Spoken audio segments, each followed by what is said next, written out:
Good afternoon, everyone. If we're all ready and can get the meeting underway. Item 1. Thank you, Chair. There's been no appeals received today. Item 2. Exempt information. There's no information which is designated as exempt from publication on today's agenda, Chair. Item 3. Late items. There are no formal late items, Chair. However, board members have been provided with an additional recommendation proposed to be incorporated into item 21, which is the Children and Family sector-led improvement role. Under item 4, any declarations of disclosable pecuniary interests? Councillor Carty, no. Okay, sorry, it looks as though you're... It isn't pecuniary. Oh, okay, right. All will be revealed, as they say. Yeah. Okay, with that, can we accept the minutes from the meeting on the 17th of July as an accurate record of those proceedings? And with that, can we move on to the main body of the agenda? And the first item is Councillor Yeadon's portfolio.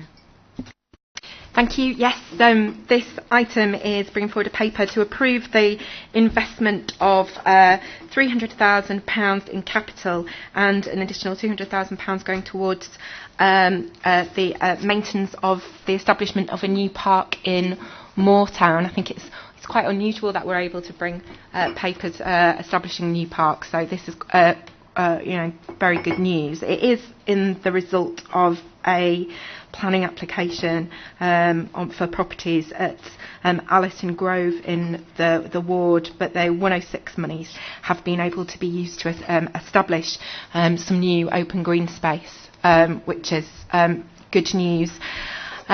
You'll see there's a plan at the back of the paper which kind of lays out some of the intentions, but I think it's really important to note the intention to establish a Friends of group, and I have spoken to officers about the need to work very closely with ward members and to consult to make sure that's what's being delivered, because it's brand new. It's really meeting the wants and the aspirations of the local area and the local ward members. So I don't know if Councillor Charwood might want to add something. Councillor Charwood. Thank you, Chair. Thank you. I just wanted to really welcome this report. It's a long time coming and very, very welcome. Ward members, Councillor Hamilton's here, Councillor Alex Sobel as well, and I negotiated many years ago very firmly and to a good conclusion with both the community and the developer to bring forward proposals that were acceptable by the local community, which included the park. These things do take time, and it has taken a long time to come through, so it's really, really welcome that it's here today. We're going to really look forward to enjoying it as local residents as well and being involved in it, so thank you very much. Councillor Yeadon just wants to come up back in quickly. Sorry, I forgot to mention how this will also add to our apprenticeship scheme, which I think we have a positive and strong apprenticeship scheme within the department, and the added investment in this will allow that to grow from strength to strength and give our apprenticeships a unique opportunity in establishing something like this. Councillor Carter. Yes, thank you. Well, as you would expect, I absolutely welcome this. I've been saying for some considerable time that we needed more publicly accessible parkland around the city, preferably in every ward in the city, whilst Leeds, on the surface of it, seems to have a lot of green space. When you take out the privately owned green space and the farmland, we have a lot less publicly accessible open space than we had 50 years ago. And to work in partnership like this, and also to make sure developers pay the right contribution towards creating the right amount of parkland in all our wards, is to me absolutely essential. These scrappy bits of green space passed off as park that we see in various places in the city are simply not acceptable, and I think we should be endeavouring to replicate what we've done here in Moortown in many other places as well. Okay, with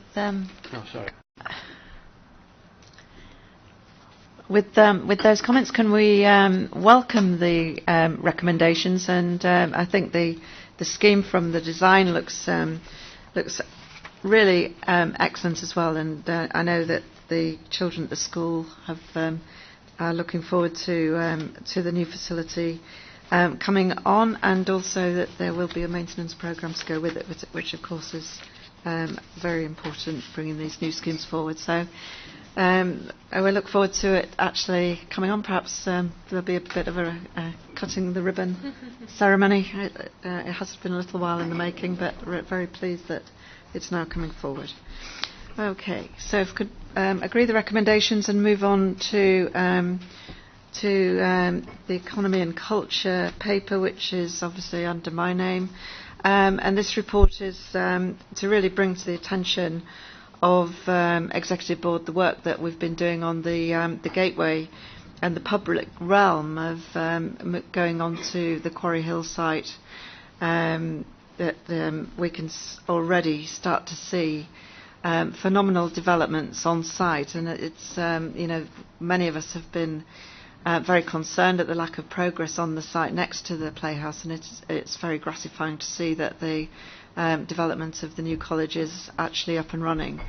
The area between them, as you'll see from the diagrams, very colourful plans at the back, do give a real opportunity to do something very special as the gateway to one of our very important landmark sites, and really enhancing the access through the work that's happening at the moment on the crossings from across from Victoria Gate and the bus station. Getting across that piece of road has been quite tortuous, and I'm very pleased indeed to see that there's a new exit to the bus station, so all the buses going to the south of the city no longer have to go left and then round the roundabout at the bottom of Kergate, and the hedgerow, and then back round and again. All those extra additional movements of buses are going to be stopped by that development. So this is part of the bigger picture, and obviously we know that Caddick are moving forward on their site. Interesting discussions with them about their proposals too, but this particular paper is around how we actually use our green space to enhance the experience of people in the city, giving informal space for recreation, as well as bringing forward new opportunities for planting trees and bushes in the city centre areas. So with that, if I can open up for comments. Councillor Carter. Yes, thank you. Again, I welcome this paper. The sites down there were the first victims of the recession in 2007. So I'm pleased to see that work is now going to commence all over the site, and indeed has in one particular place. I'm also very happy that I think it's exactly right to be trying to minimise the number of contractors working on the site at one time, and to get the public realm moving forward simultaneously. And I'm particularly pleased to see that the original concept back in 2007 of a vista from the Playhouse running right through to the other end of the site where the government building is being largely maintained, not entirely but largely maintained, and it will be really spectacular. Looking at the costings, I noticed that I can't help but mention this, that there's £250,000 on page 49 as a notional consideration from any variations on the planning consents, change of use, etc. That's the same sort of clause, of course, that somebody put in as regards what we refer to as the Hilton Hotel just outside here, and it's also now been lost to the council taxpayer. So I hope this one, if there are any changes of use, is a bit more robust. Another point is that I've heard a rumour that we may be considering changing the name of the whole site from Quarry Hill. Now, I personally don't think that's a very good idea. I think, Quarry Hill is a landmark for the city, and although Quarry Hill flats might have at one time latterly fallen into a level of disrepute when they were first built, it was called Quarry Hill because that's where it was built. So I do hope that we will resist any approaches from whatever source to start renaming what is a historic icon in the city. And we're going to name it.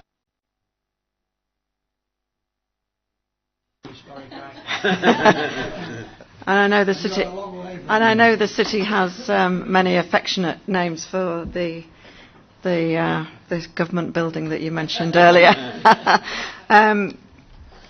You raise a very good point, and clearly a certain developer does have aspirations for the development, but I can assure you there are absolutely no intentions from us to suggest that the name of Quarry Hill goes. It is part of Leeds' landscape, and as you say, the first development with the flats, it was regarded as a landmark scheme over the whole of Europe, and sadly, a bit of a loss to know exactly what went wrong and the decline that happened thereafter that we know about. But Quarry Hill is a well-known landmark, but developers are quite within their rights to bring forward their ideas, and I'm sure they will be consulting with their neighbours, and we'll see with interest what the outcome of those discussions actually are going forward. I'm not going to give any games away here. I think that's up to them to do the promotion. But with that, very positive comments of support, can we note the recommendations and move the paper? At the 11th hour. Councillor Galton. I was wondering if it would be covered by Martin Farrington because it was brought up in the briefing. At 4.4.1, the total scheme costs are estimated to be 1.926 million inclusive of fees and contingency. It is proposed that the cost of the works will be funded from ?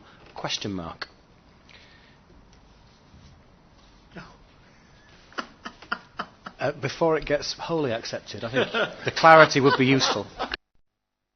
Yeah, It just goes to prove, however many times you read a paper, someone's been working hard for you, Stuart. Yeah. Martin. Yeah, I think that's a good spot, and I think it's a slip of pen from an earlier draft before the text that is below was included, so I apologise. But just perhaps while I've got the microphone, the question from Councillor Carter, or the point about the 250,000, that relates to monies that was paid when we varied the lease of the land that the college is on to facilitate the college coming forward. So it's not monies that's due, it's already been contracted. Okay. With that, can we move the recommendations and then move on to the employment and skills? Councillor Rafiq. Thank you, Chair.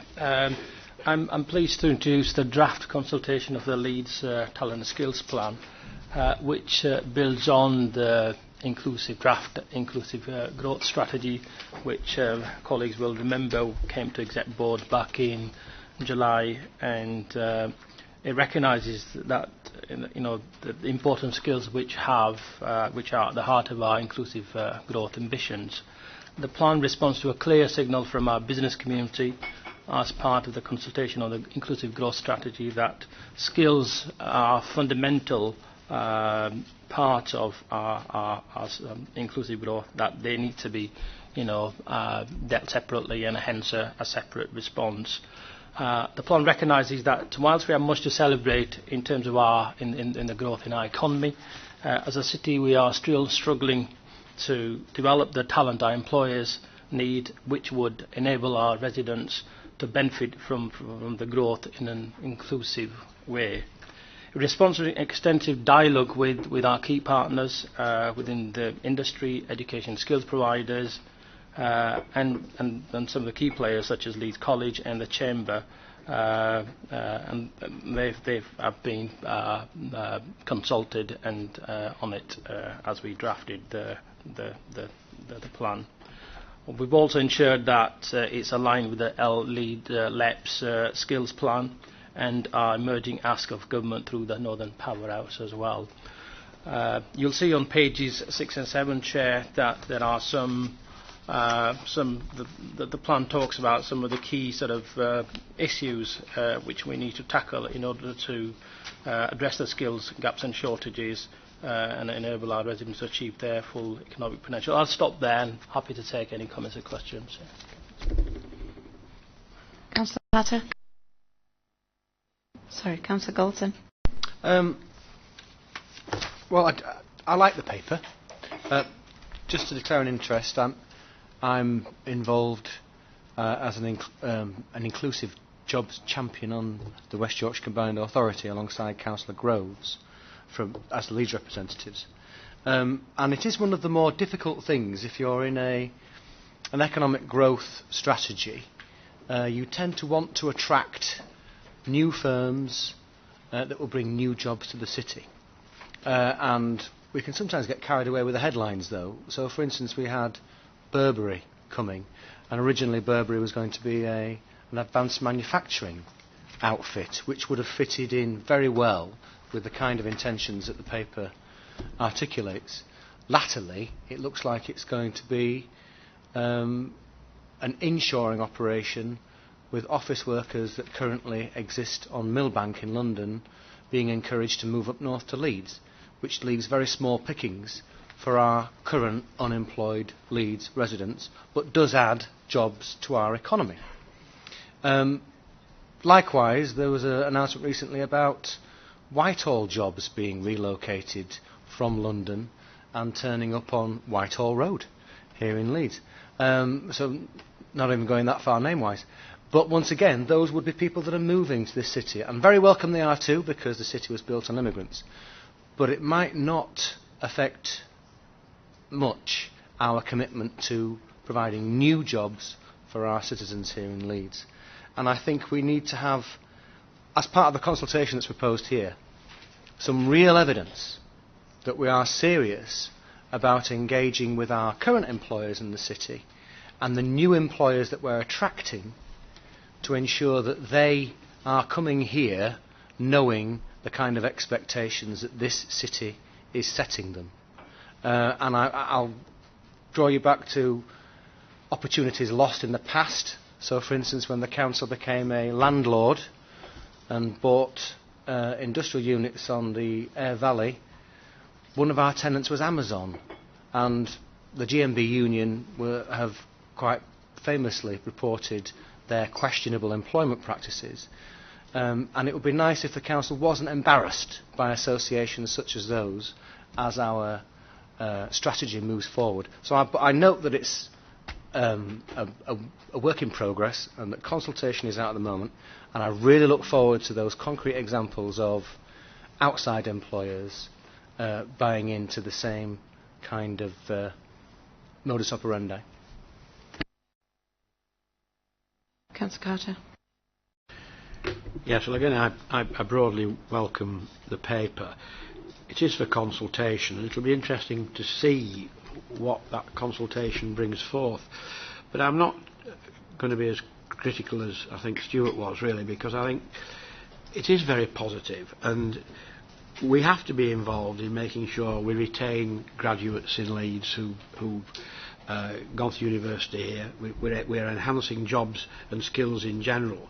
And I think the mention of intervention that there is in this, it seems to me to be not so much intervention but encouragement of partners at every level, including schools and colleges, which I think is critically important actually, as much as employers, to make sure that they know and can advise their students about the opportunities that will present themselves in this city in terms of highly skilled jobs. I think about engineering in particular. If and when HS2 goes through, they're going to generate a massive amount of employment opportunities for highly skilled people. And so I welcome this paper, but I'd be very interested to see what the consultation brings back with it. Okay, could I bring Tom in? Is that okay?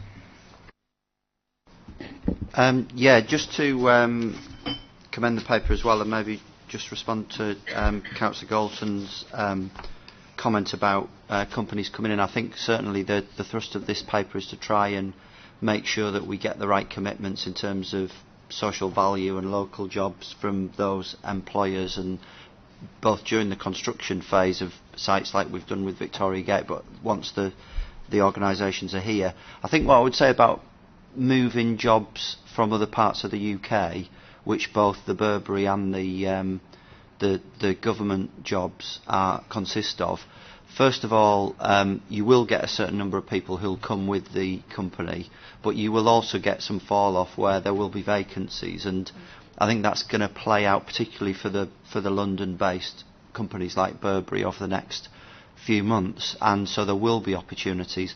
And even once they are here, the fact that they're here, there'll always be turnover from jobs. So bringing 4,000 pretty good jobs in terms of the government side, will lead to new opportunities. And I think it's all about how you gear up the school system and gear up existing people who are in the workforce already, to make sure they have the opportunities for those skills, and people who are outside the workforce to give them the best chance of connecting to them as well.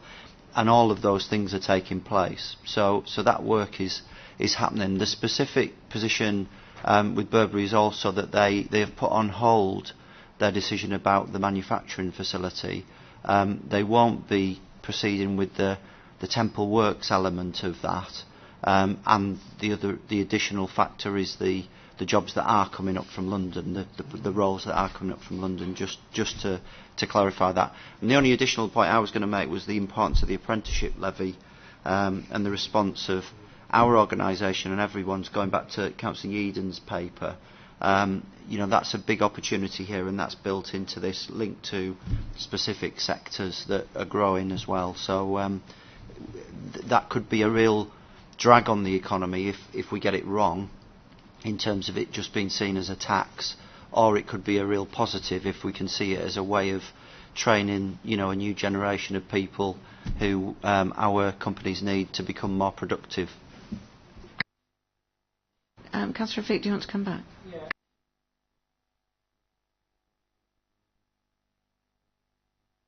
I could just respond to Councillor. I think what you're saying is that's precisely the reason why the draft plan is so the business sector and the education sector kind of align and collaborate, and at the moment, if you look at some of the key key sectors or emerging labour markets such as digital, health and care, manufacturing, engineering, retail and hospitality, construction, we have got a shortage of skills, and once we got a skills plan, talent and skills plan, hopefully that will bring everybody in line to kind of and recognise where the gaps are, and by working everybody we can address those gaps. Matt, is there anything you'd like to add?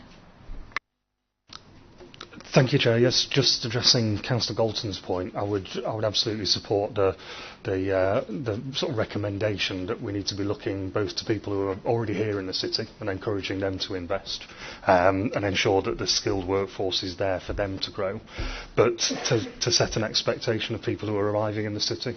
And I think that's one thing that the talent and skills plan could do, is to be used as almost a part of our promotional piece to inward investors, to say these are our expectations of you in terms of how you will invest into local communities, how you will look to recruit locally. And we do have a great deal of success through the planning system in terms of working with developers and contractors to recruit locally. So since around 2012 we've supported over 2,500 people into work through that process. So we're very keen to continue that for new investors, but I think it is very much recognising that the companies that are already here and invested in the city are a real primary engine of growth, and we want to work with them as well.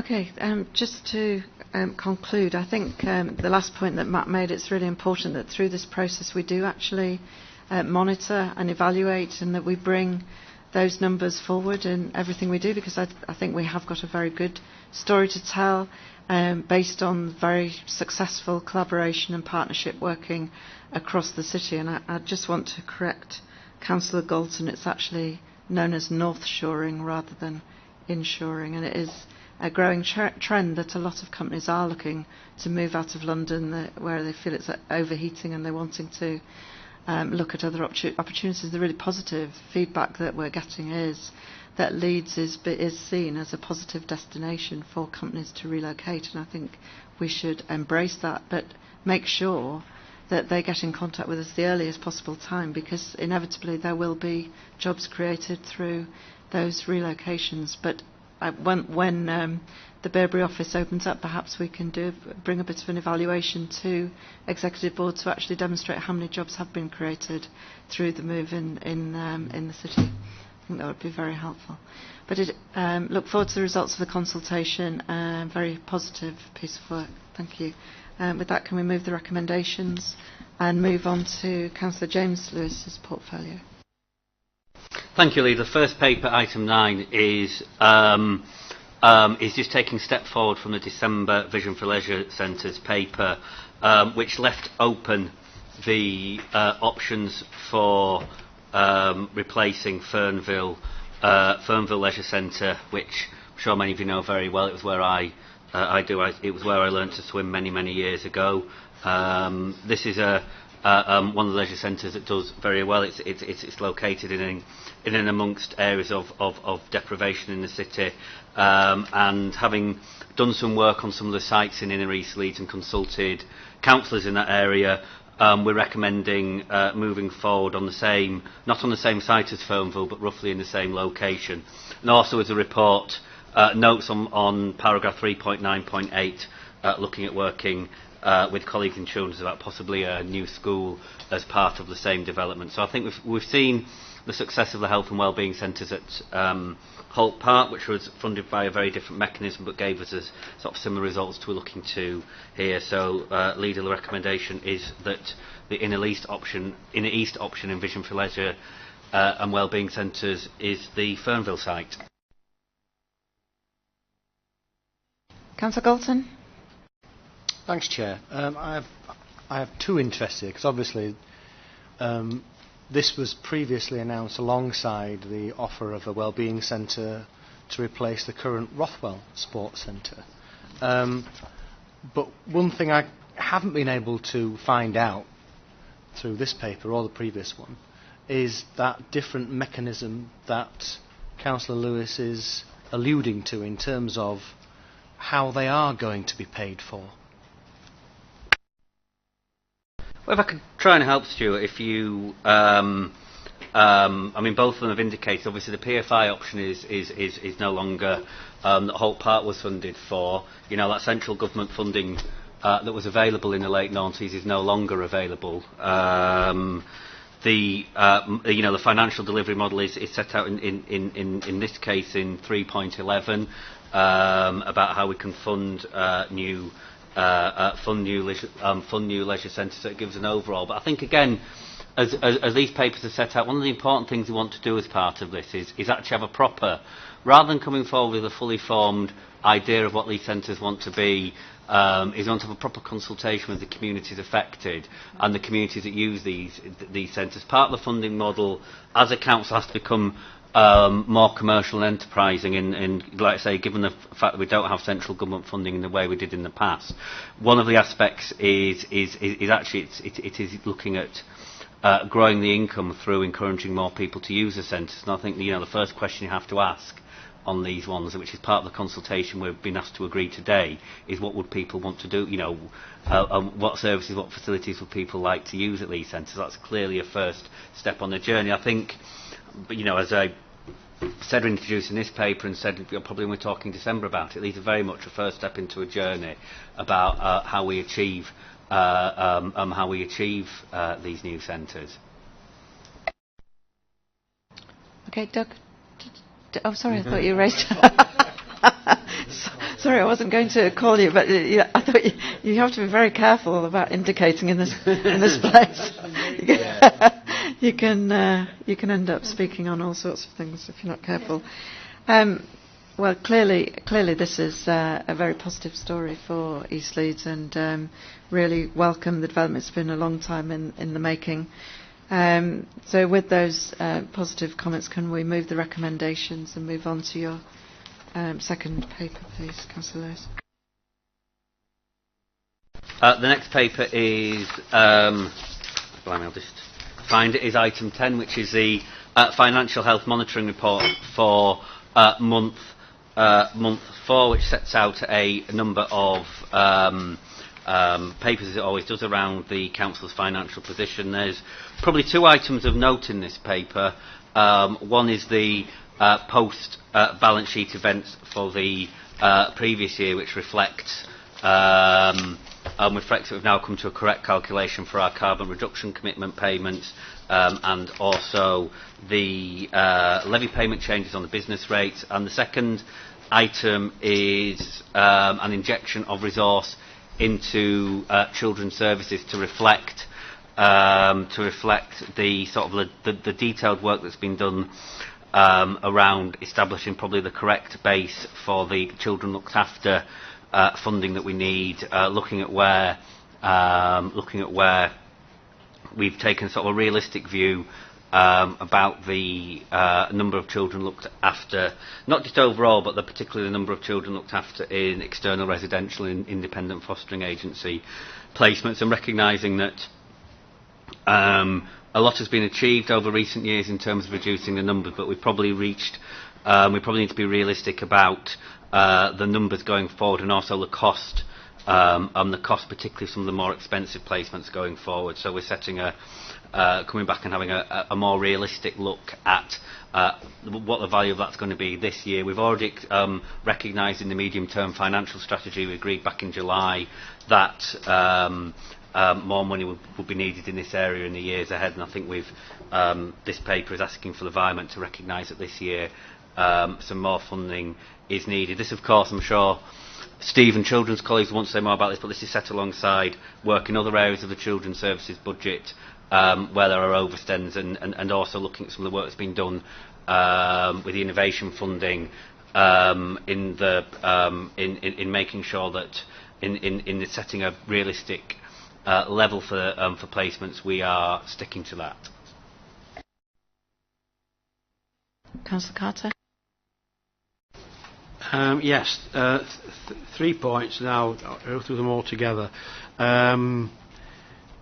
The post-balance sheet events, one related to an increase of 1.084 million in the contribution the council has to make towards its carbon reduction commitment, and that was brought about because of underestimation, as I understand it, in the previous 2 years.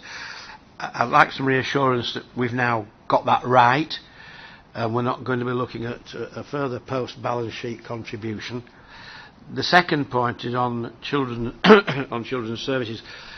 I think you're absolutely right to bring the budget back into balance. I've said on numerous occasions previously that it isn't the right way to go along, leaving a massive overspend in one department and then expect other departments to make further reductions to shore that up. It's no use kidding ourselves. It's a demand-led service. If that's the position, that's the position.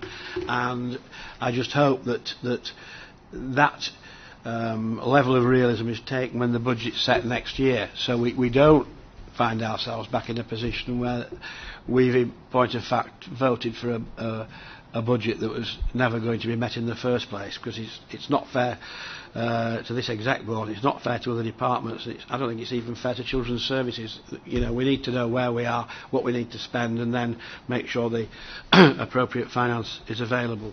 And the final point was we've obviously, since the turn of the financial year, continually done different things with reserves. So I asked Mr Meeson, what is the reserves policy now? Doug, please. Yeah, just answering those questions in the order which you asked them, Councillor Carter. I think in terms of the carbon reduction. I think we're confident, and we've been through it a number of times, because you can probably imagine when this first arose, it was a bit of a shock. And I suppose in reality a somewhat unpleasant shock actually, and certainly I've had people go through that, and we are confident it is now being calculated correctly actually. So I don't expect any further implications from that.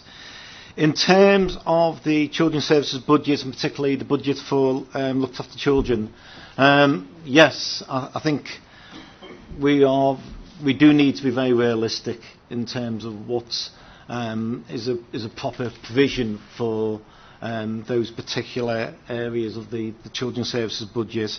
And whilst we've put money into this year's budget, which is what this paper is doing, if you recall, when we brought the update to the medium-term financial plan, we did also include, I think, an extra 3 million into children's services.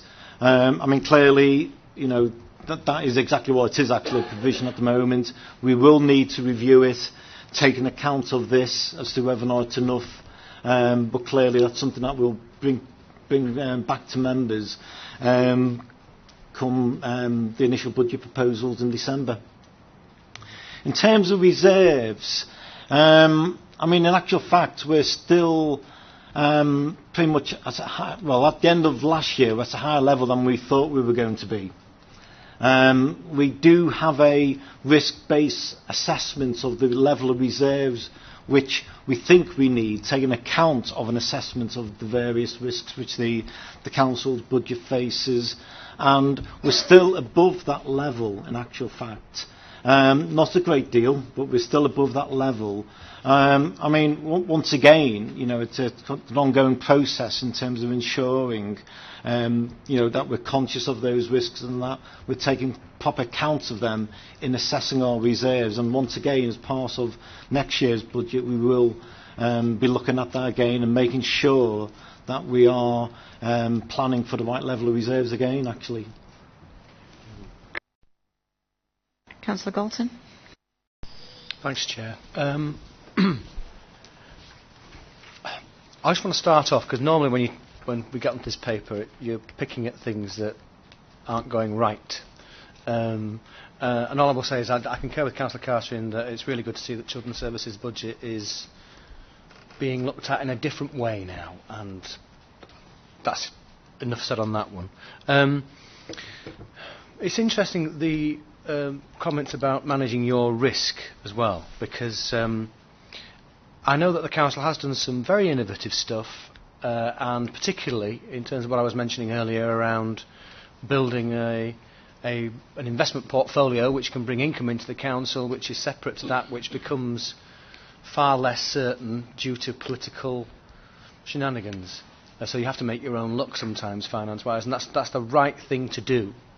And it was one of the reasons why I mentioned where the money was coming from for the leisure centres, because as Councillor Lewis said, there actually is an opportunity for that to be a profitable business that creates dividends for the benefits of Leeds citizens. That's why I'm quite keen actually for it to be developed. But the detail isn't there on that one. And then we come to the street lights, where we've been fined retrospectively because they weren't included in our carbon reduction figures. And I recall a discussion that we had at this exec board when all of a sudden the council had a windfall of £6 million from the PFI contractor who hadn't been fulfilling their contract, and we advocated that money, instead of just being put into reserves, actually got invested into future money-saving investment in LED light bulbs. And that was in reaction to the fact that the council's only response previously had been to shut off street lights. Now, perhaps if that longer-term, longer-sighted investment had been made, we would not now be looking at these retrospective payments for carbon reduction, because we might have actually met our targets through the introduction of LED lighting across our lighting portfolio and kept more lights on. So I appreciate Councillor Carter says we're not going to have any more shocks, are we? What I'm interested in is this now a new cost pressure on the budget, and are we going to have to switch off more streetlights to meet it? Or are you going to admit that the Liberal Democrat group was right and invest in some LED lighting?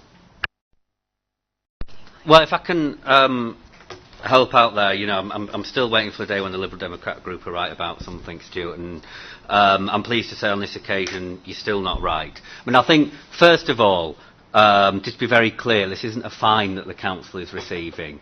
The payments need to be made against our carbon reduction commitments. These are issues that we found ourselves, our officers found in reviewing the work that had already been done, and the government accepted it as a late payment. And again, the fact it is not a fine and this is a process, I think perhaps reflects how complicated some of these issues are. I don't believe that given the cost of LED lighting, which is reducing all the time, which is why we'll always keep it in mind, but the additional cost of LED lighting wouldn't have offset any of these charges. I'm sure there's a more detailed briefing that can be provided on that one. We're already at a position now where, as you've said, the PFI lighting contractor consistently seems to be making payments towards us, and we already have, as Lucinda has just reminded me, 10% of our lights are LED lighting in Leeds. You're very good. You're very good there at maths, Stuart. That it's something again. As the as a cost change, we'll always look at it again to make sure we're getting the best value here. But LED lighting was a lot more expensive, even relatively recently. In terms of the savings, is that something we're looking at? Well, we've got a budget coming forward. We've got a budget for this year and a budget coming forward for next year, Stuart, and I won't want to spoil a surprise for you. Okay, with those comments, can we note the recommendations and I wasn't going to say. And paper, Andrew. Move on to Councillor Richard Lewis, please.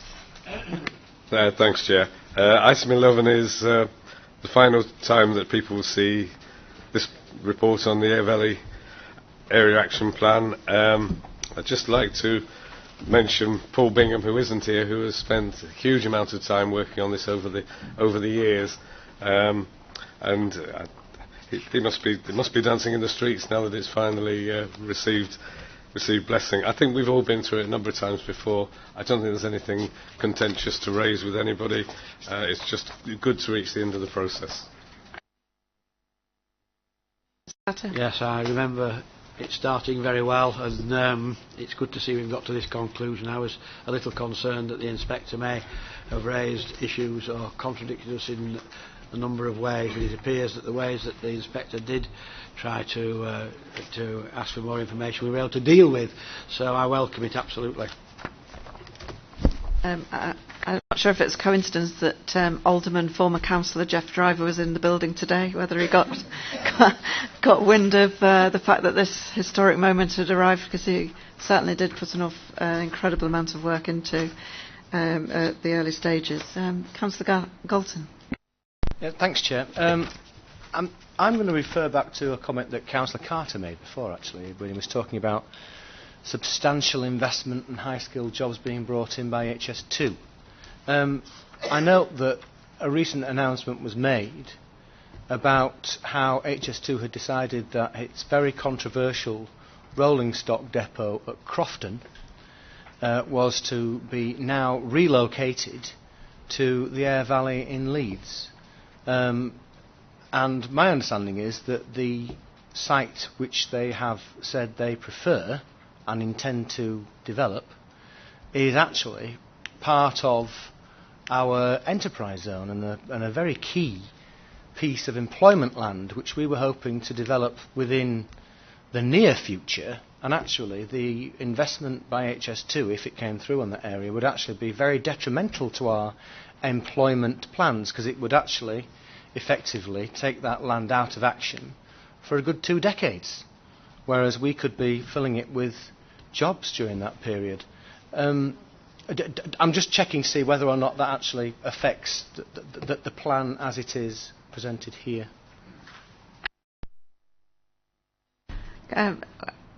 Councillor, do you want to come in now, or Martin first, or? Okay. If I could just say the obvious. Stuart, 10 minutes ago I was listening to you talk about the lack of skilled jobs coming into the city, and now here you are bemoaning the fact that skilled jobs will be coming into the city, because it's not wheel tappers and shunters in a HS2 depot. This is really skilled work into a deprived area. So, yes, there are challenges. Not 2 decades. Do you think they'll have a 2032? We're talking about HS2. Do you think they're going to wait another 10 years for the depot to open? Well, perhaps you do. I don't know. You think all the trains will be coming up from London. But no, come on. They're going to have this depot in readiness for HS2. Yes, it does pose challenges, because this was land that developers were looking to bring forward fairly quickly. But would you really have us say, no, we're not interested in those jobs? I think, as a city with ambition, there are a number of other schemes related to high-speed rail that we're talking about at the moment. We certainly want those jobs to come to Leeds, and that is with the blessing, actually, of Wakefield District Council. So, this is to me, yes, there are difficulties. There will be things that need working through, but I'm a bit disappointed in your general approach. Martin, have you anything you'd like to add at this point? Well, just to pick up on some of the technical elements of the question that was asked. As members will know, that this process has taken a considerable amount of time to bring it to this stage, and it's been through the examination and the comments are here. Post that, it is the case that HS2 identified a site in the enterprise zone as a depot location. I think it's important to emphasise that that is for consultation, so it's not been confirmed that will move forward on that location at this point in time. And I think in terms of this is a planning document, and the depot is an employment use, and the allocation in here is for employment land. And whilst it's right to say that could create issues in terms of timing of land being brought forward, the principles in this document of this being allocated for employment use and the depot are consistent with that. Okay, thank you. With that, can we note the recommendations? Welcome the adoption of the Area Action Plan for the Aire Valley, and move on to your next item, item 12.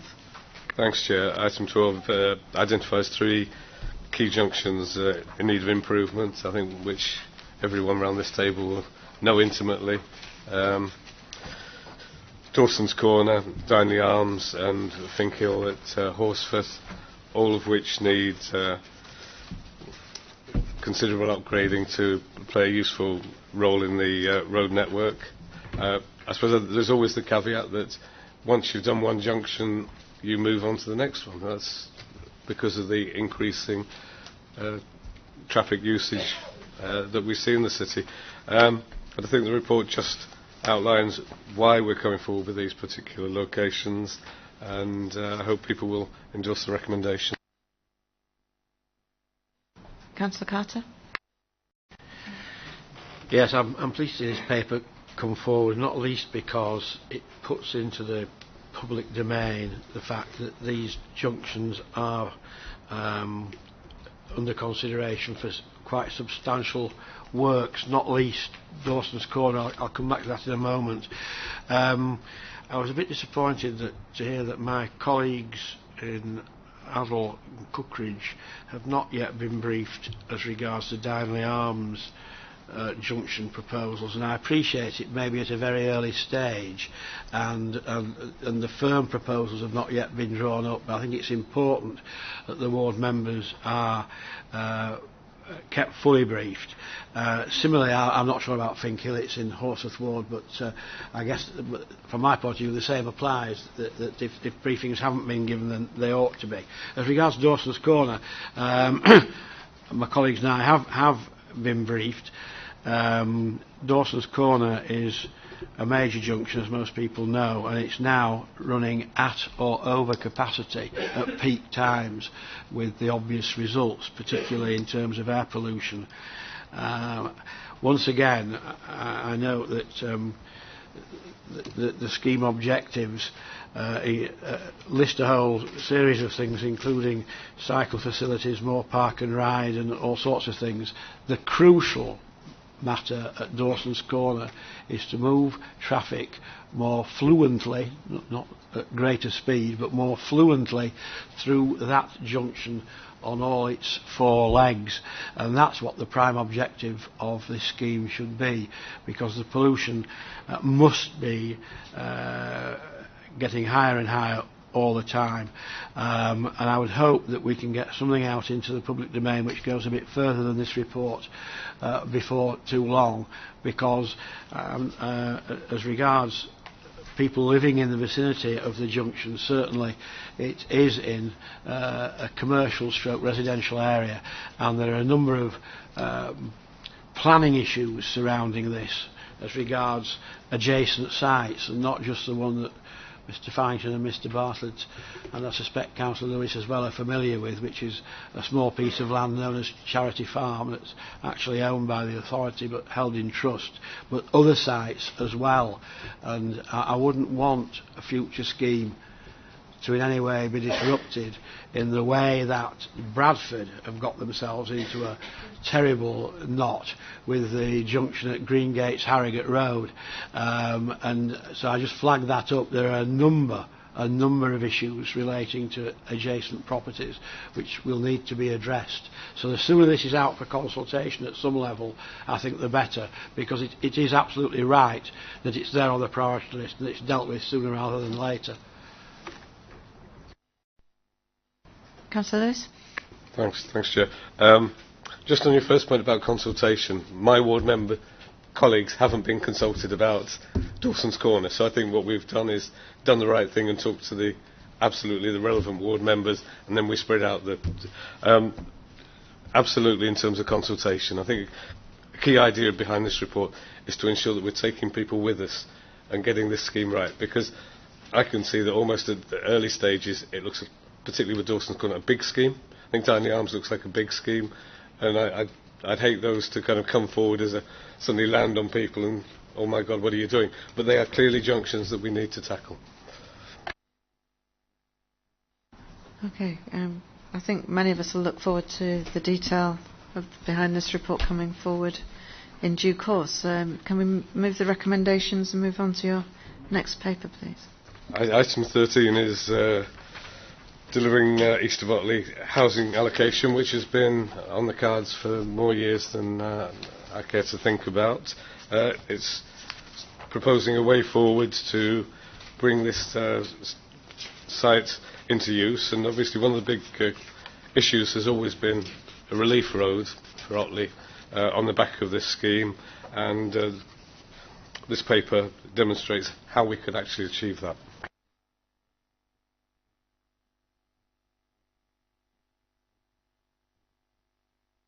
I'm getting nods of approval from all sides.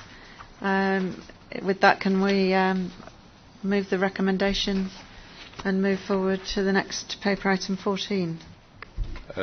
Item 14, Chair, is the phase 2 of the flood alleviation scheme. On the back of our success with phase 1, in terms of innovative approaches to dealing with flood control, proposals are actually emerging as to how to go forward for the river out from the city centre out to Kirkstall, Portsmouth and beyond. I think people will have probably picked up the key proposals in this paper concerning natural flood management, tree planting, which is something that hasn't been done on any scale, or certainly on this scale, I don't think anywhere in the UK, for water management through effectively allowing areas to flood, such as Rodley Nature Reserve, an area in Carvely and Farsley, and areas in Kirkstall. But so at this stage it's very much, again, a paper for consultation, actually proposing that we go forward with an early bid so that we can get the scheme started, and have another report coming back here in about, I think, December, which will have the full business case. But I very much recommend this. I think this is Leeds showing its... you can sometimes hate to use these words about ambition because it can sound hackneyed, but I think this is a really good way of tackling a problem that, well, I think kind of benighted us for years when we were arguing over the old Environment Agency scheme, which nobody liked, but everybody thought that we had to progress with. Here are we coming forward with an answer that doesn't mean that the river just becomes effectively a culvert, let's put it, a large culvert, but it actually remains part of the city's landscape. Councillor Eden? Thank you. This paper that I, as a ward member for Kirkstall, but also with my environment and sustainability hat on, really welcomes particularly the whole catchment approach. And as Richard said, it's a move away from the previous scheme that was proposed, which was kind of very hard walls, to looking at the entire river and natural flood management, which gives us a lot of opportunities about how do we open up the valley bottom and take advantage of actually embracing the river as well as making sure it's safe. I know many businesses in my ward who are greatly affected see every winter as another threat, and the sooner that we can bring a scheme forward, the better. A lot of work has been done to help those businesses become more resilient, but I think by bringing an early scheme forward, it will just add peace of mind and comfort to those businesses who are still struggling. Councillor Carter? Yes, I think it's an excellent paper, and I congratulate the officers and indeed the officers in the Environment Agency for working so closely together on this. You will recall I've said for some considerable time that a mechanical engineering structure solution on its own would not work, and all that would happen is that you would cause the flooding to happen further upstream. So I absolutely welcome the fact that this is a whole catchment area, as Richard put it, approach, dealing with problems of flooding from the source of the River Aire, and actually opening up a number of significant environmental opportunities, enlarging the wetlands in Rodley, which is in my ward, tree planting, well, something dear to my heart. We've lost far too many trees in this country and indeed in this city over the past couple of decades, and the recognition that getting tree planting going early will be in the medium to long term a great help in preventing further catastrophes like the one that Kirkstall suffered from a couple of years ago. So I hope that the consultation will have a positive result, and from my group's point of view, we will happily support any bid to government based on this whole catchment area approach. It is exactly, in my view, the way to go. Okay, thank you. Richard Dennis is in the audience at the back, I can see him, and I think it's really good to have this paper coming forward just as phase one is actually coming to conclusion. I think all of us who've had the opportunity to actually go underneath the river, which was quite an experience, I have to say, and see the complex engineering solution that was brought in first in this country, award-winning. I think we're getting awards from many different areas just in terms of the innovation that we're bringing in with the collapsible weirs on phase one. This paper, I think, is, as has been highlighted, shows the continuing innovative approach to the problems that we have, and we know from the scale of the flooding events that are happening not only in Yorkshire but across the country and beyond, it really is becoming an impossibility to just build our way out of the problem. And as Councillor Lewis said, we're talking about hundreds of thousands of trees being built right the way up the catchment area.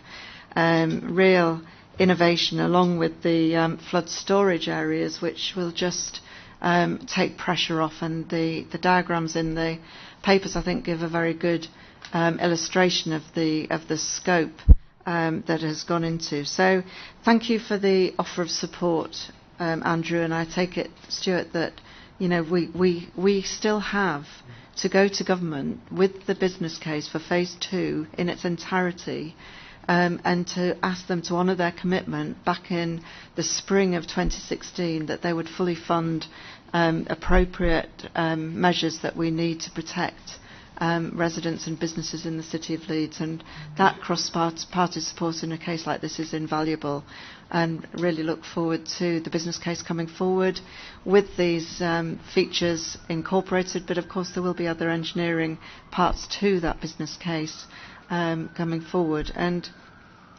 we'll have an opportunity with the Environment Agency coming up. The chair is coming up to really celebrate the joint work that we've done. But throughout this, as Councillor Eden said, we mustn't forget the contribution of the communities along the side of the river, and having them on board, making sure that they're fully aware of the work that has happened, that needs to happen, is of key importance. And one of the extraordinary facts with the work going on in the city centre with phase 1 is I think there was only one complaint about the scheme, and that was with pile drivers, noise, dust, everything going in, and that is a real measure of the detail of consultation and involvement with local residents, with local businesses, that I think we're now getting real recognition for. So really, I think we all can all welcome this paper, look forward to the more detailed plan coming forward,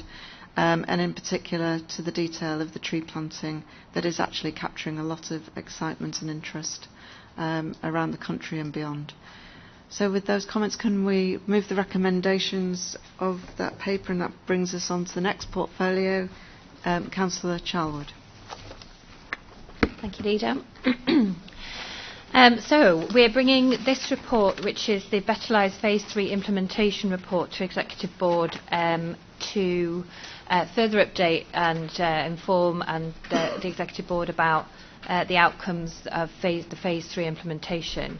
So this has come to us many times, but just to recap it, Phase 3 of Better Lives included decommissioning Manorfield, Middle Cross, Segan Manor and the Green residential care homes, and the day services that were there as well.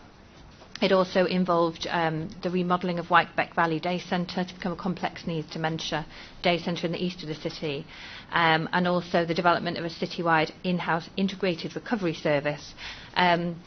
And we also agreed as an executive board that the Green residential home should be retained as an intermediate care and recovery centre.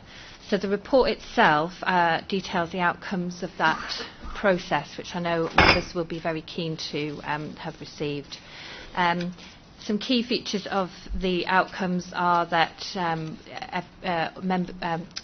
people who were living in those care homes were individually supported into a care home of a further care home of their choice, and they've been regularly reviewed to make sure that the new service meets their needs. So I'm really pleased and proud of the team that have worked very carefully with those individuals and those families to make that as smooth a transition as possible. We're also a key feature that we'd also like to highlight is that we made no compulsory redundancies through this process either, and we have achieved the savings that we set out we would like to achieve through that. We've also bringing forward the Green and other services in the recovery model that we set out. It was our strategy at the beginning. So I'll leave it there for comments. Councillor Galton.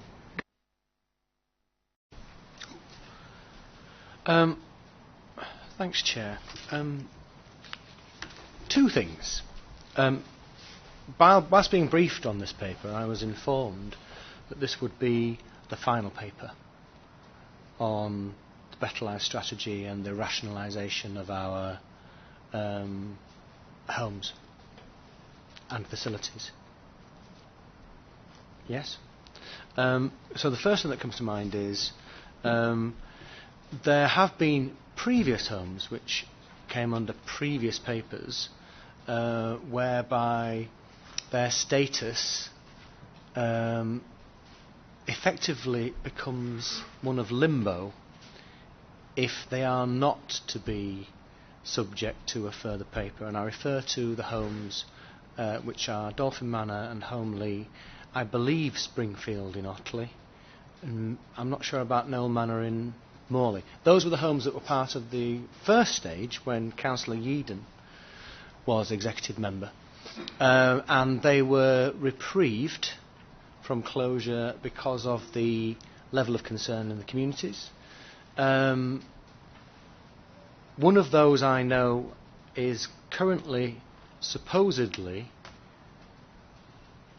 officially closed or allowed for closure, but that was 2 years ago that executive board paper came, and of course they're all very valued local facilities and homes, obviously, and I just thought it would be useful for clarification if we could have some destination for those facilities as well, because I was expecting a further paper after this, but I've been told that this is the final one. And then the second thing is associated with a paper that comes after as well, and that's to do with the residents at the Green, where we were assured that they would be able to go to good homes, and yet quite a few, I think 18, have actually moved to homes which are classed as require improvement. And I wondered if you were aware of why that was the case. I know that we're told that, well, residents have the choice and they can choose to do so, but it might come back to the original issue of why the likes of Dolphin Manor and Holmley were kept open, is that there actually wasn't any other alternative in the local area. And if the only option to send your relative to a good home is to send them to the other side of the city, that could be a Hobson's choice for some families. So I just wondered if you were able to comment on that. Kath, do you want to come in on?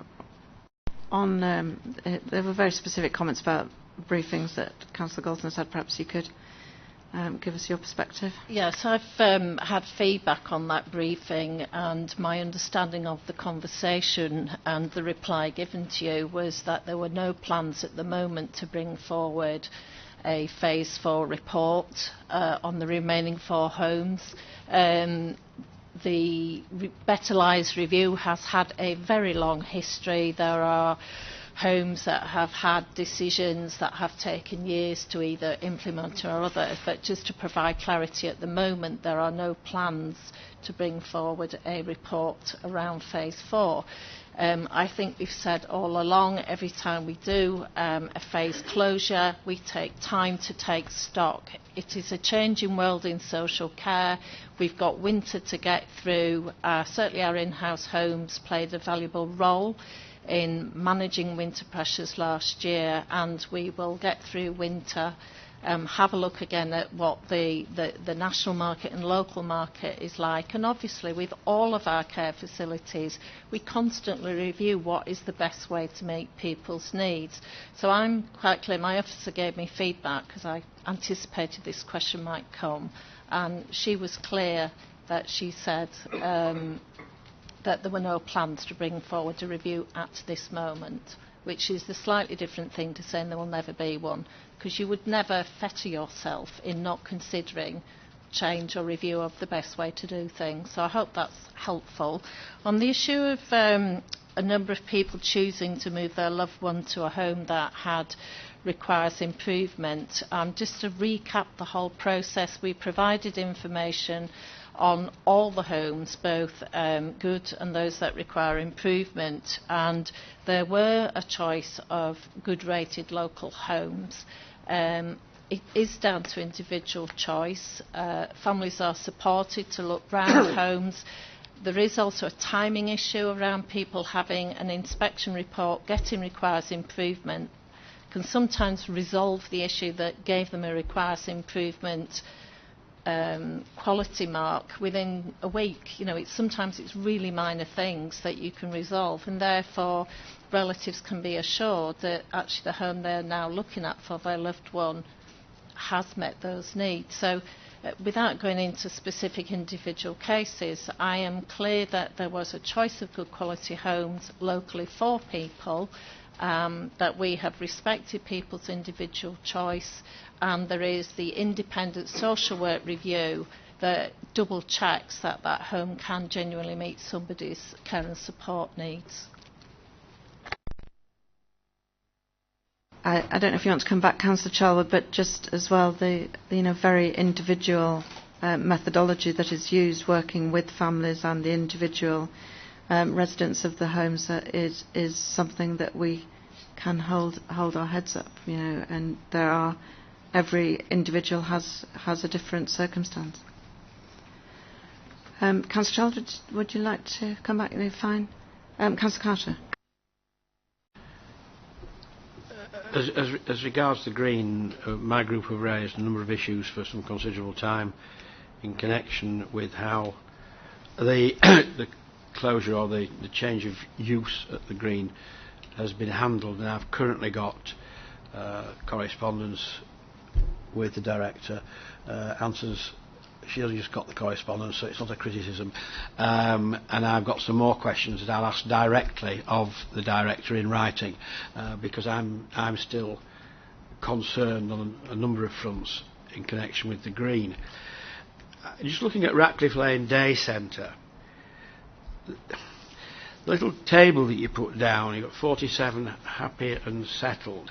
I mean, actually, the fact is that 35 service users out of the 60 original ones haven't chosen to go to either of the other two day centres that they were offered, and I find that a bit of a worry, really, and that's something else I think we will want to pursue. The big concern is really how this has been handled, and we've debated it, and Scrutiny have had the report. I read it, know all about that. But I do think, because of the concern that was expressed about all this, that Stuart's right on this occasion. We could expect a fourth report, actually, just to wrap the whole thing up, in the hope that we're then a lot more satisfied about the particular cases, in my case, the two I've just raised. And I would hope you might agree to that we do get a fourth report that sort of wraps up the whole thing and we know just exactly where we are.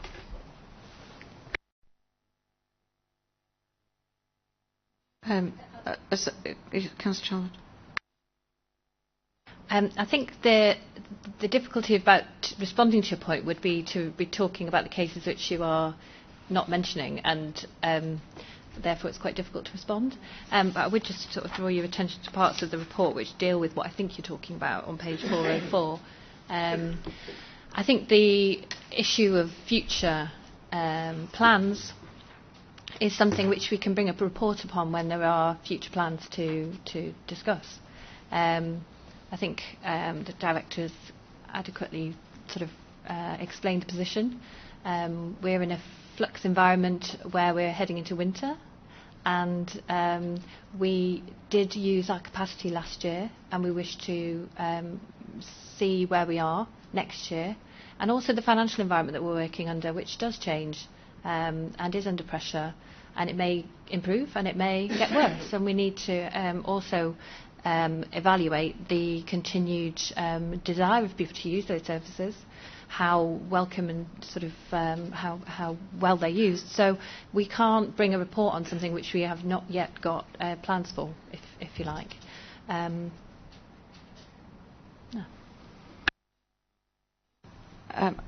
I feel you're bringing two different issues together in what you were saying. I think that was the confusion, really. But perhaps we, Kath hasn't had a chance to look at the correspondence that you've sent her. Perhaps you could wait till you've got a response to that. I think both. Okay, but I think both the exec member, Councillor Charlwood, and Kath have made very clear that the Better Lives programme is with us, but at the moment there is no need to plan in a paper coming back, but as and when there is a need, a paper will come back. So with that, can we actually welcome very positive parts of this paper that I think have been slightly overlooked by those comments. This is an incredibly challenging area of work that we're engaged in as a whole city, and I think I want to pay tribute to everyone who's been involved in navigating a route through this in very challenging circumstances.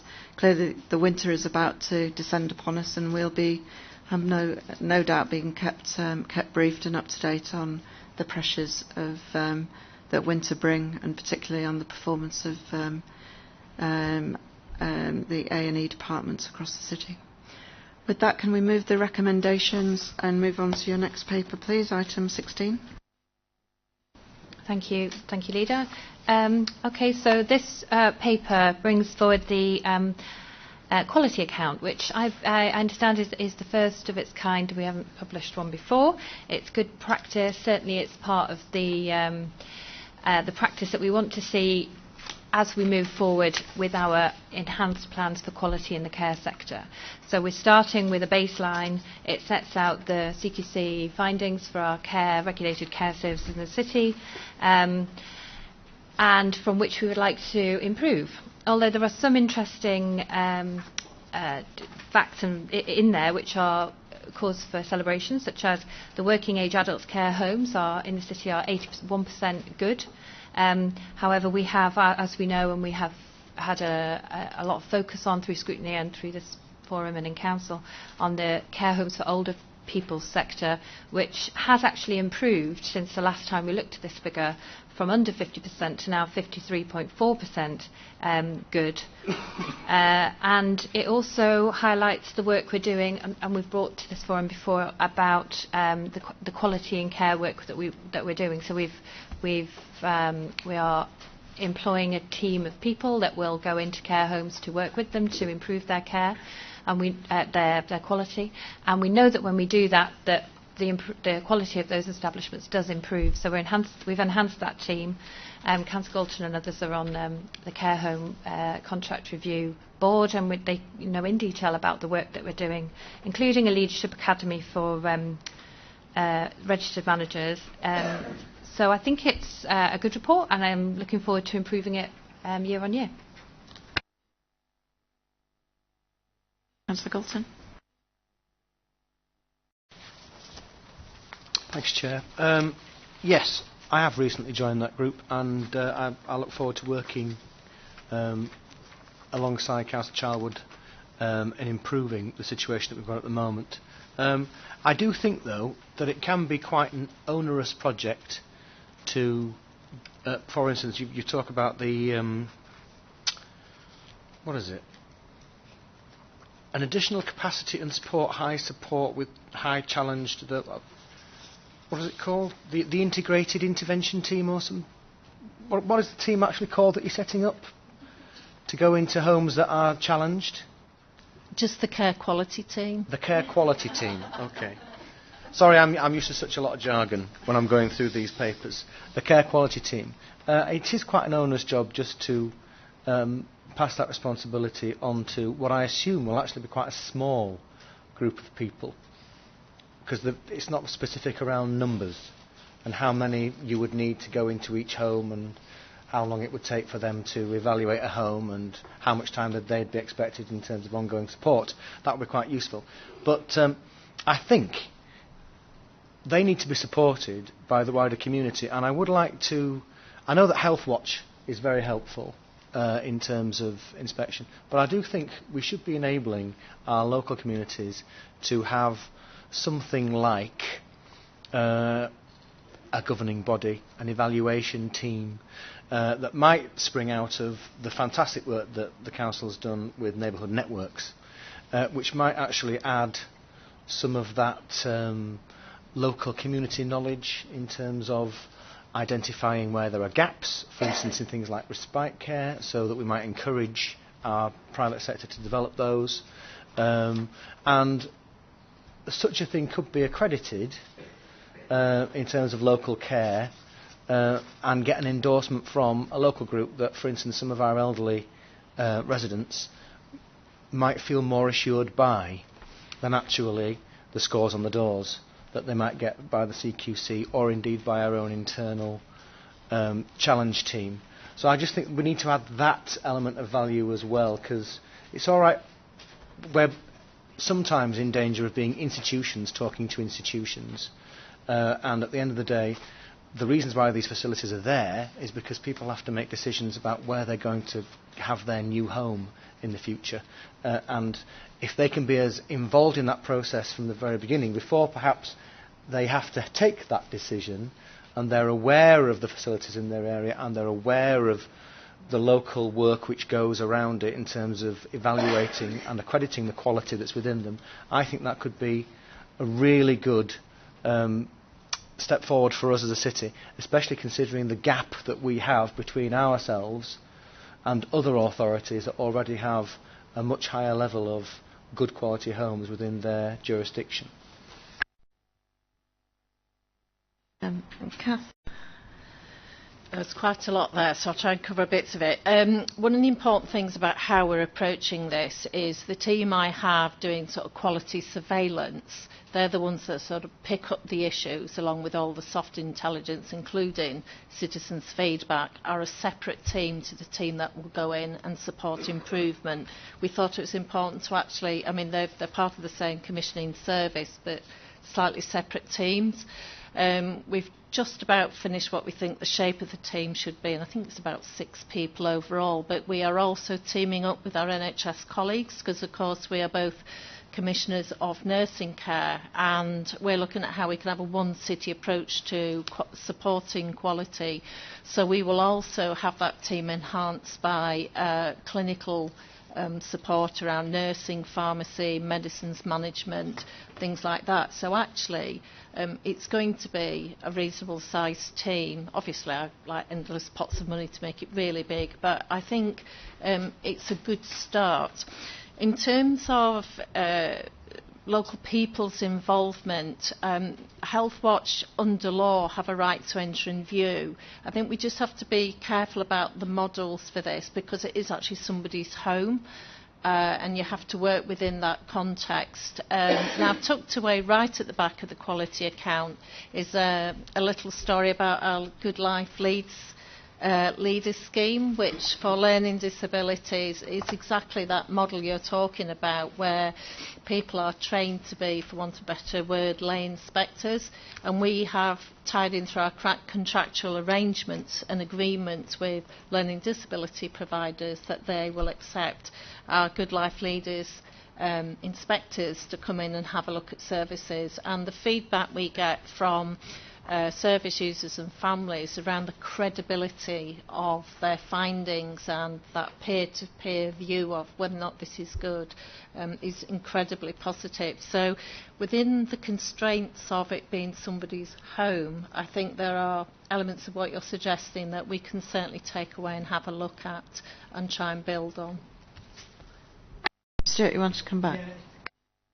A very small point, because I might not have got it across adequately. I think the problem for us is, like I said, it's institution to institution discussion that we have, and a lot of what we're talking about is, well, for the services that we're commissioning, and we're commissioning for some people in this city, but there are a lot of other people in this city that have to navigate that care system, and it's not just about us being assured about the quality of what we're offering to people we're responsible for.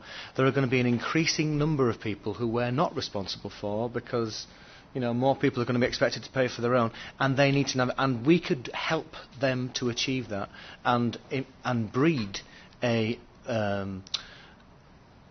culture of quality by greater involvement of those same people earlier on, and that's what I'd like to have incorporated. That's all. Councillor Chalwood. Thank you. Councillor Galton will know, and the others on the care home board will know that I've been saying to individual care home providers and care association, how can they help, because they are individual businesses, and many of them, and how can they help to create a culture of excellence in the city by sharing good practice and sort of supporting each other and helping that so that culture of excellence is absolutely what we need in order to lift the majority of businesses up to a good standard and a resilient good standard as well. I don't think anyone's arguing against you, Stuart. It's just it needs to be handled very, very carefully. It needs to grow organically to make sure that the confidence is there. There are other examples in other public services around the city that have established very good models of lay support, and I think it's something that the department's open to going forward. Did you want to come in, Councillor Carter? That's exactly the point I wanted to raise, actually. If you look at all these tables, certain local authorities at the higher end of the good range, whatever you look at, and they're nearly always the same authorities. Presumably we talk to these people and try and share best practice, things that we can do. More particularly, where there are private sector homes that are run by large companies, do we check to see if some of the ones in Leeds, for example, are getting inadequate, whilst in Newcastle they're getting good? Because if they're getting good in Newcastle, they should be good in Leeds.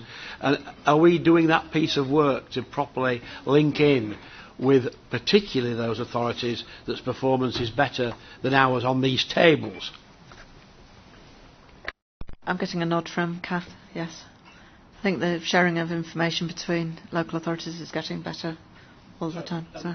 The other interesting point is on page 433, there's an interesting paragraph at the end that says that since the start of the new inspection regime, 80% of inadequate providers in the city have improved their ratings at a subsequent inspection. And against the national figure, that's extremely good, actually. It's 80% as against 50%. So clearly the inspection regime is working, isn't it? That's what Councillor Chalwood was saying earlier. Yeah. Councillor Chalwood? Yeah, that's what I was saying in my comments earlier. That what shows us that investing in a team to help support independent sector care homes to improve is exactly that figure, that where we have gone in, it's shown that they have improved at the next. When we have done some support, one-to-one support or a bit more focused support with a provider, that their quality has improved at their next CQC rating. We should also mention that we do our own inspections as well. Now that data is not in this report, and it might well be that we want to put it in next year, just as a comparator and the kind of things that we look at. They are slightly different, but the sector does like our inspection regime and the things that we look at. We get good feedback on that, so that's a possibility as well. Thank you. With that, can we move the recommendations and move on to item 17? And Mick Ward is at the back, unusually. I think we've got some visitors here from various networks, so welcome to all of you. And can we start by just saying an enormous thank you for the tremendous work that you do across the whole city. We really do appreciate your contribution. With that, can I ask Councillor Chalwood to speak to the report, please? Thank you. This is a report that is requesting us to approve the model for continuing our investment in the neighbourhood network services, but it follows a member cross-party strategic advisory group where we've brought together all parties but representatives of the community and Leeds Older People's Forum and others as well to help us to come to a model for the future recommissioning of the neighbourhood networks. I'm very pleased to say that we've, as an administration, are proposing that we add an extra £564,000 to the annual budget, which takes it over £3 million per year. And I think if that's approved, it really shows how we are prioritising preventative services. We recognise that the role of the neighbourhood networks is very enabling and preventative for older people in the city, and it plays a great part in the wider health and care system to prevent people going into hospital and for their people with long-term conditions to deteriorate further or quicker. So they play a very, very vital role in the city, and I'm very pleased to be putting forward proposals for an increase in their budget. Thank you. Councillor Carter. Yes, two things. First of all, I don't think I need to declare a pecuniary interest in this because I certainly don't get any money out of it, far from it. But I chair the Farsley, Carvley and Tyersall Live at Home scheme, and our excellent manager is at the back. So yes, I obviously, having declared a personal interest, I welcome this report. I would ask one question, however. Looking at the formula for weighting, I'm a little surprised at the low percentage given as an addition for elderly people living alone. And I wonder if I could have a bit of an expansion of explanation on that, because it would have appeared to me that people living alone and social isolation is becoming a bigger issue for us across the city, and yet it seems to carry a very low percentage weighting allowance in the way in which you've calculated the funding. Mick has sped across the room. For those that you can't see, taken up his position, just putting him on the microphone. Councillor Charlwood, before I bring Mick in. Thanks. Can I just clarify that? Are we talking about the formula on page 4 of the report, page 444 of the pack? Yeah. My understanding is that was the previous funding formula that has been usurped by this new one. But Mick can elaborate.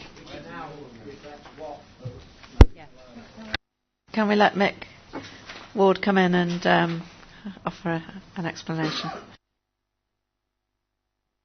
Thank you. Well, thank you. And first of all, again, thank you for everybody for their huge contribution to get us this far and the potential for additional investment. It's something many of my colleagues around the country are extremely jealous of what you've managed to achieve in Leeds. The funding formula was phenomenally complicated, and with the help of the advisory board and going back to the neighbourhood networks and other partners, we looked at several different models to get where we are. There were probably 3 or 4 factors that we had to take into account. So, assuming we were going to get the additional money, the first thing was that what we really wanted to was to protect the current investment in neighbourhood networks. Although there is some inequity in those due to the 20-odd year history, all the ones that are currently providing services were doing so fantastic work. We didn't want to do that, so that slightly limited the flexibility that we wanted to do. The second thing we wanted to do was to make sure that everybody saw some increase. Once we started to talk to the networks about potential increase and how that might be used, what we didn't want to do was end up in a situation where we're going, actually not much has changed in your area, so it's going to stay the same. And thirdly, there were a couple of other factors that we want to take into place which have an impact on loneliness and isolation. One of which is that we wanted to really target those areas of deprivation, and so part of the weighting has increased the funding percentage where you take into account deprivation. The second one was people 85 plus, and that was to pick up really 2 factors, one of which was around loneliness, because your chances of living alone increase substantially the older you get. So in some ways it's a similar measure. But 85 plus also increases the chance for frailty, which was the other factor that we wanted to take into account. What we then did was note that one of the big issues with the neighbourhood networks is, it's worth remembering, in effect we only fund something around 50, just over 50% of the work they do because of their ability to bring in extra funding. However, that is more of a challenge for the smaller organisations, and the small organisations just keep it harder going day to day. As we all know from fantastic work they do it with a very small staff team. So what we wanted to do is to then have a further focus on putting a higher percentage of the increase to smaller organisations. That's how you ended up with the inverse ratio, as we were calling it technically at some point there. So it means that everybody gets an increase, the small ones get more, those that have got a higher percentage of people, 85 plus, and those within areas of deprivation also get a bit more as well. So that's how we ended up with the final amounts. So is there an equivalent table for this, being proposed now, to compare with the previous calculation? I can't see it if there is. Yeah, in effect that's the current core fund. So the current funding right. was based on the previous calculation. Yes, so I we're understand using that. the table what the funding was based on that previous one. Galton, sorry. Thanks, Chair. I'm glad Councillor Carter brought that up, actually, because there are other funding streams which will be in other papers in this agenda and others, whereby we focus more resources into our poorer neighbourhoods, and then unfortunately, as we will see in a later paper, sometimes those neighbourhoods aren't enabled to rise above the level of deprivation that they've had historically. And one of the great things about neighbourhood networks is that actually, if you enable neighbourhood-based social enterprises like this, and they can thrive in those areas which do have really good social networks, they have good capacity in terms of people who are what's the word? They're very active within their communities and they're enabled to do so. They can actually take up a lot of prevention work, which means that that population doesn't present itself perhaps in the same levels as others, and therefore, through that, you can invest more in those neighbourhoods that need that extra investment because they have a higher churn in population and they have more tensions upon them. I wouldn't quibble too much around the algorithm you've put in place, because at the end of the day, our neighbourhood networks deliver more and more each year. But one of the ways we're able to do that, as was mentioned, is attracting funding from elsewhere. And funding from elsewhere is increasingly associated with deprivation index data. And our well-being money on community committees, which might want to support the work that neighbourhood networks do, is diminishing in those areas which don't have very high deprivation indexes as well. So it's necessary, but I do think we need to keep re-evaluating, as Mick has done, to make sure that the sustainability isn't sort of bled out of organisations through the moving of money elsewhere where it's perceived to be more needed but might not deliver the same level of value. And anyway, thank you very much to our neighbourhood networks. Mine is very glad that I am not on their board, because I'll prattle on like this. Councillor Charlwood.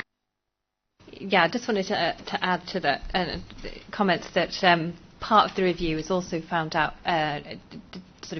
put forward ideas and suggestions for how neighbourhood networks might share learning and quality issues and things where one neighbourhood network has a very strong set of skills on its trustee board or governing board, that is there a way of sharing that across the sector, and the Older People's Forum has been heavily involved in discussions around that.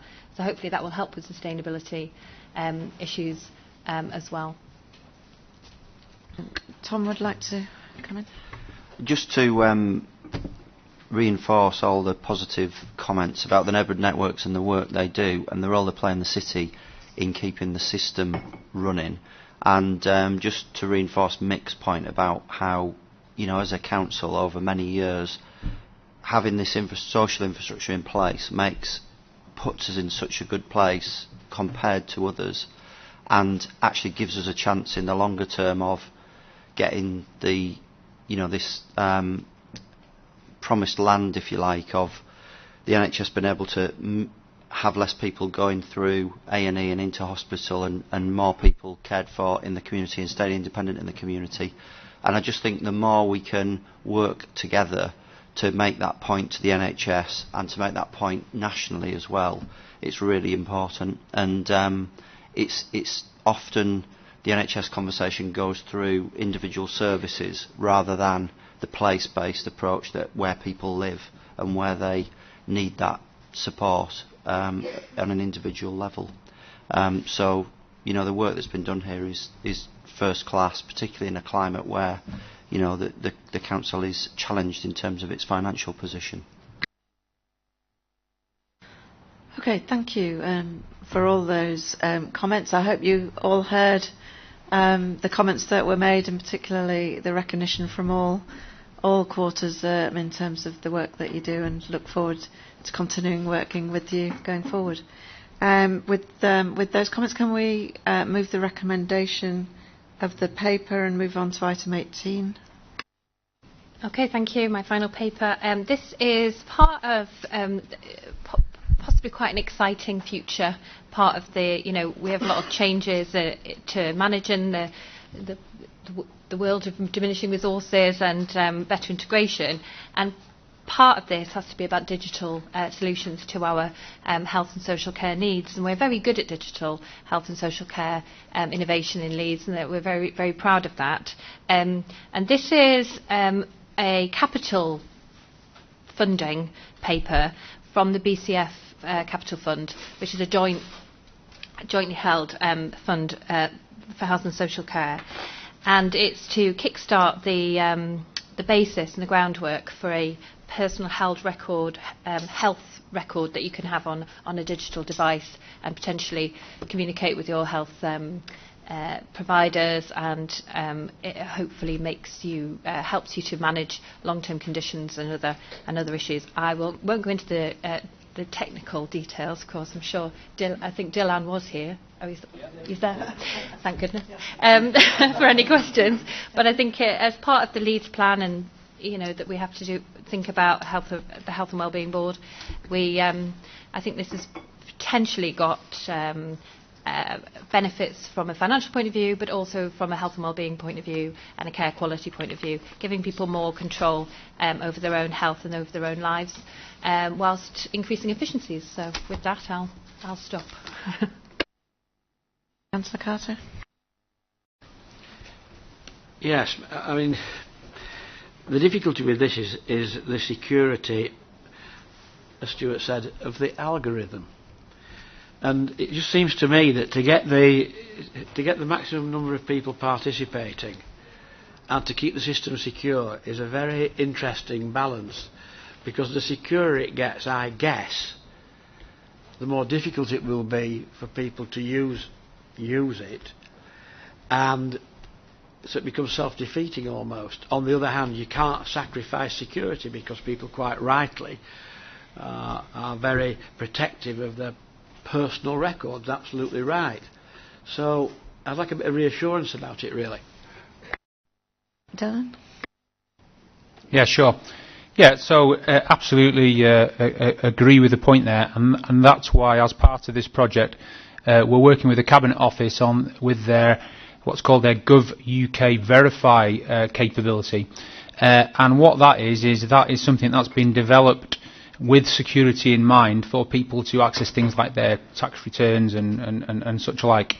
But in terms of applying that for the first time in a health setting for citizens who might be wanting to manage their health records, what we're going to be doing is working with the Cabinet Office, and in particular working with patient and citizen groups to try to make the secure solution as easy to use as possible. So we're going to be working with cohorts to develop that capability. The other thing is as well, which is also really important, is we'll be as secure as we can be. There are always new threats in terms of people trying to access data and the like, but I can give assurances is that this will be as secure as the systems that are currently in place in government for things like tax and the like. Okay, thank you. With that, can we agree the recommendations? That brings us on to the Children and Families portfolio. Councillor Mulheron has had to give her apologies, and I'm very pleased that Councillor Pryor has stepped in to take the papers through Executive Board today. Would you like to introduce item 19? Thank you, Chair. So the agenda item 19 is quite a straightforward paper on the lowering the age limit at Hovington Primary School from 3 to 2. It's been welcomed by ward members, school and local community. It's been to the June Exec Board, and this is just seeking final approval. Carry on as you're going. I'm sure they'll all be that easy. Can we move the recommendations and move on to item 20, please? Okay, so this is a follow-up to the June Exec Board report outlining the challenges facing local authorities across the country with regard to education, particularly covering a lack of school places, funding cuts and general uncertainty around the legislation and the future direction of attainment. A future report was requested that focused on what Leeds is doing question, along with comparison to other cities.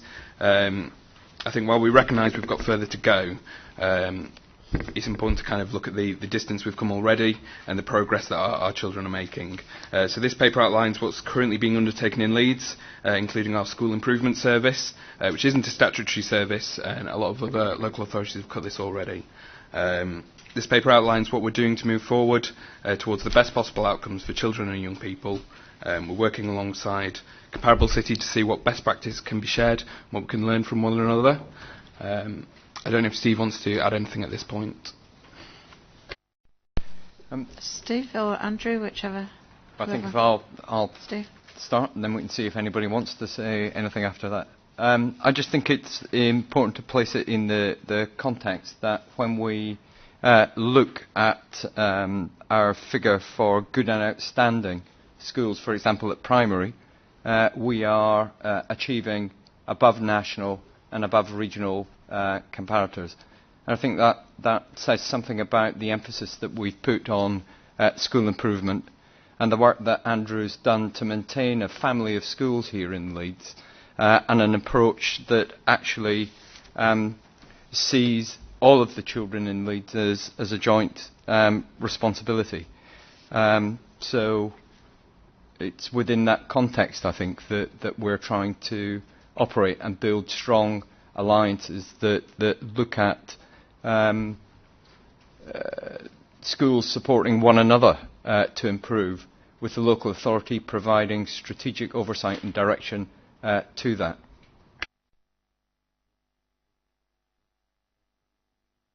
Sorry, Councillor Galton.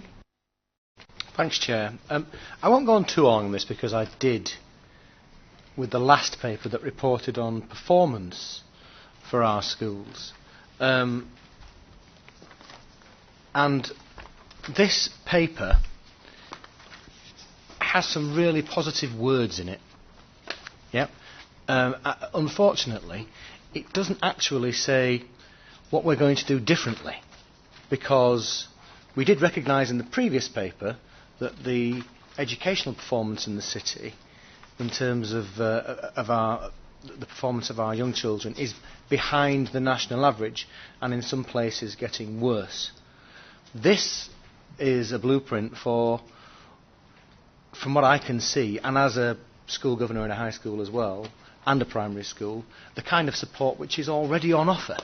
So I was hoping that I would be able to get out of this paper some indication of how the authority was going to respond differently to improve circumstances. So, am I missing something? Andrew, sorry. I'll bring Andrew in. Thank you, Chair. You're absolutely right that we need to do something, and we need to do something differently. Doing more and more of the same, will it by default mean that we get more and more of the same results? And that's not what we want. We understand our schools well, we understand the children well, we know we want to make a big difference. When we're talking about the vulnerable learners, for example, I think this is where we begin to see a very unique Leeds take, a very unique Leeds view on how we can make a significant difference to those children who need our support and help more than any other children in the city. This is something that, as I said, is unique to Leeds. It's not just looking at, for example, when we look at poverty, we know that over 20,000 children are in the bottom 10% of poverty indicators within our city, and we know that only 40% of those children, for example, are eligible for free school meals. So we know there we have a disadvantaged group and an incredibly vulnerable group. And the way we want to tackle this is by working with schools, not just on the macro data that we might get nationally, but on micro data that we can go into schools, work directly with those governing bodies, work directly with those leadership teams, work directly with those teachers to make a real difference for children who need us to support them and need to be making a difference, so we can shift some of the gaps that we have in attainment across the city and begin to make a real difference. So we talked last time about the fact that we don't run schools. We can only walk alongside schools, we can only work with schools, we can only influence and affect schools by having a strong, trusting relationship with those schools, and by having a pertinence and a relevance to those schools, so that when we are working with them we are making a difference. I think when Steve referred to that strong, trusting relationship we have with schools, I think that's what we're referring to, where schools want to work with us, want to work alongside us, want the information we can share, want that collaborative, cooperative city, and that is the way that we keep that strong family of schools moving together, those alliances working strongly, and that's, I think, the unique element to what we do in Leeds, and that's how we can make a real difference to these children.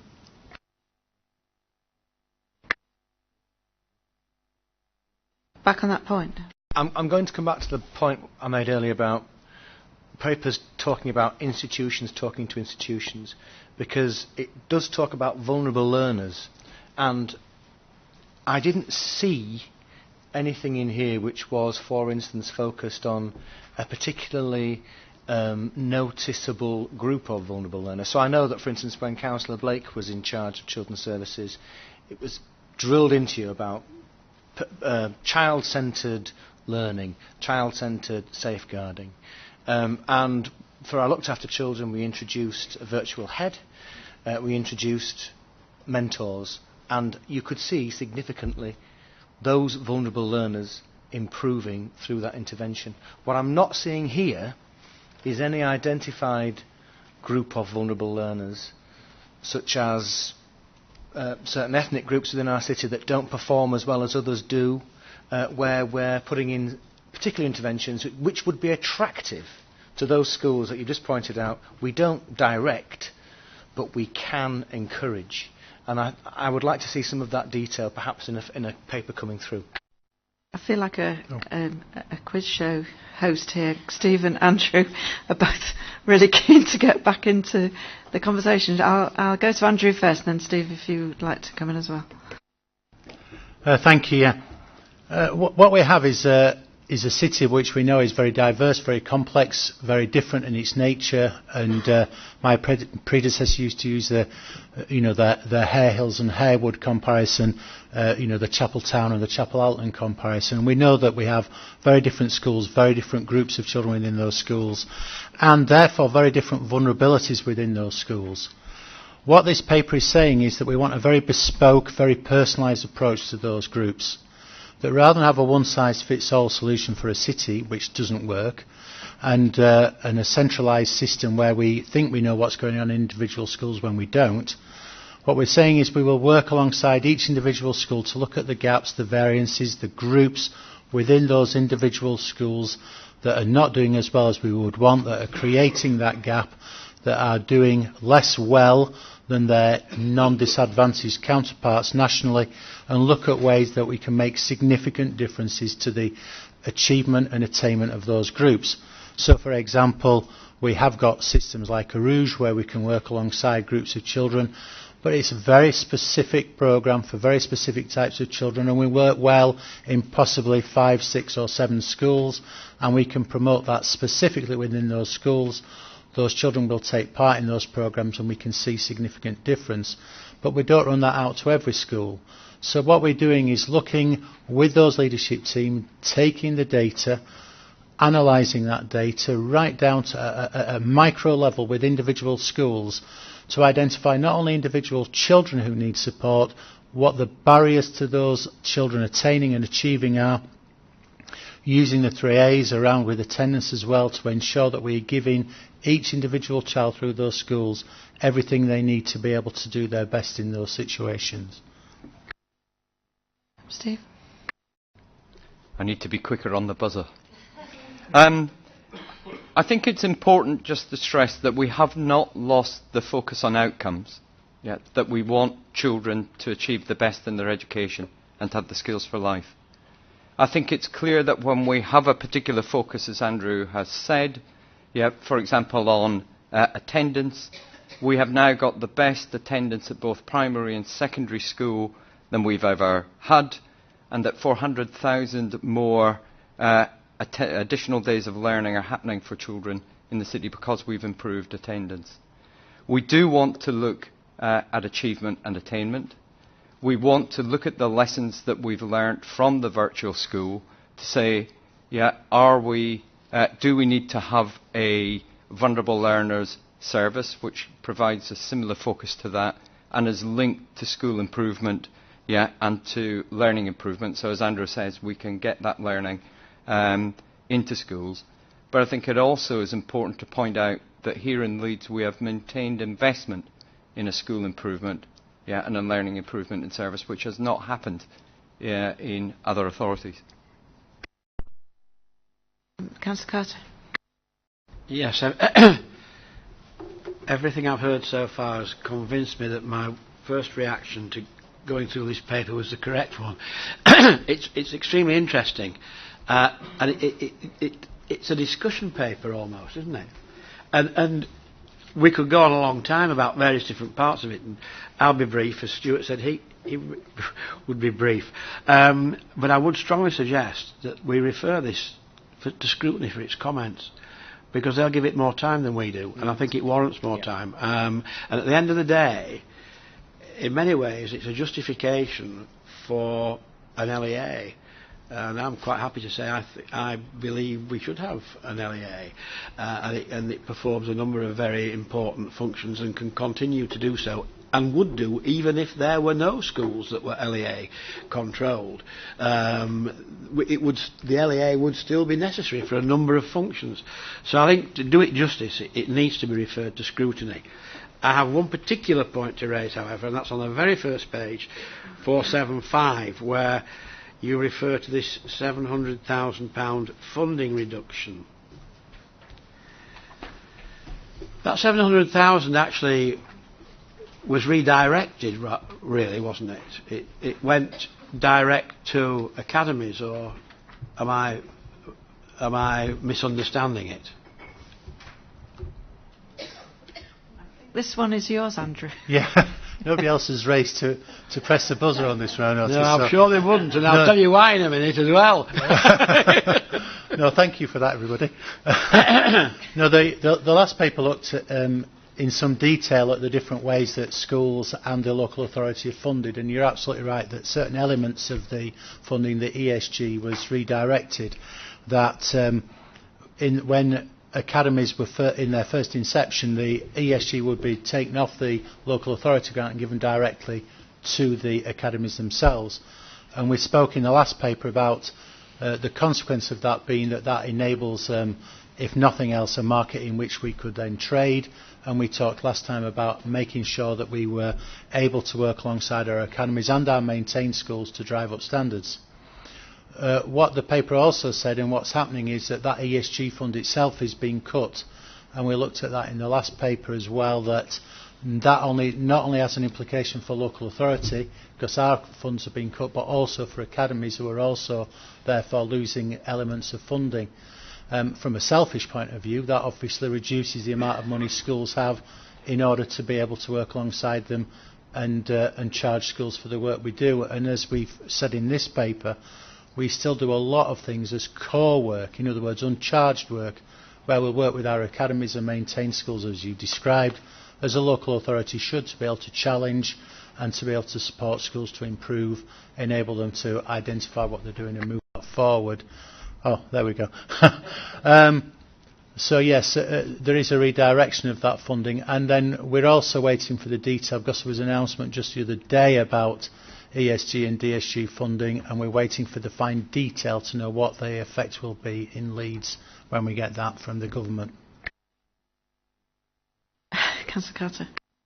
Took a long time to get to the answer, but I think I've got the answer, that I was right in the first place, that in fact this £700,000 had not been cut but redirected to schools. And if that's the case, this paragraph is highly misleading, and it should be made much more clear. That sort of paragraph that might sway people who are in favour of LEAs to look more sceptically at you. I thought the paper was about our ability to offer a learning improvement service, and I don't think there's any conflict at all in what's been said, that the money has come out of the centre, which is what is meant by core funding. And, that's what it says. So I don't see...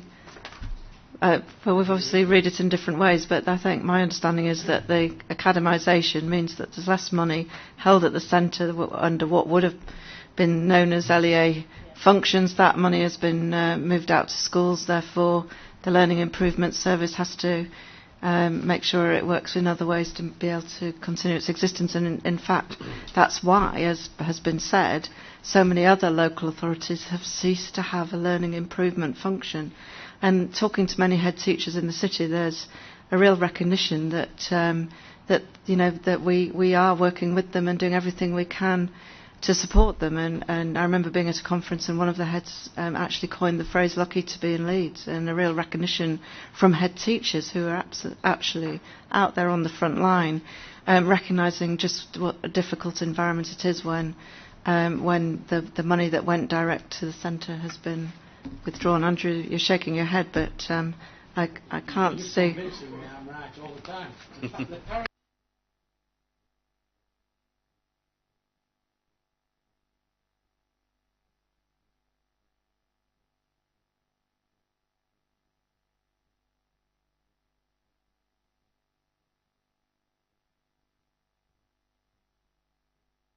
Well, I've read that it equates to a core funding reduction, which I've understood as being a core function to the local authority. I think where it might be confusing is the paper is saying two things. It's saying, one, that the Education Services Grant element that was there around school improvement and some of those core services that were provided by the local authority have now gone to academies to spend as they see fit.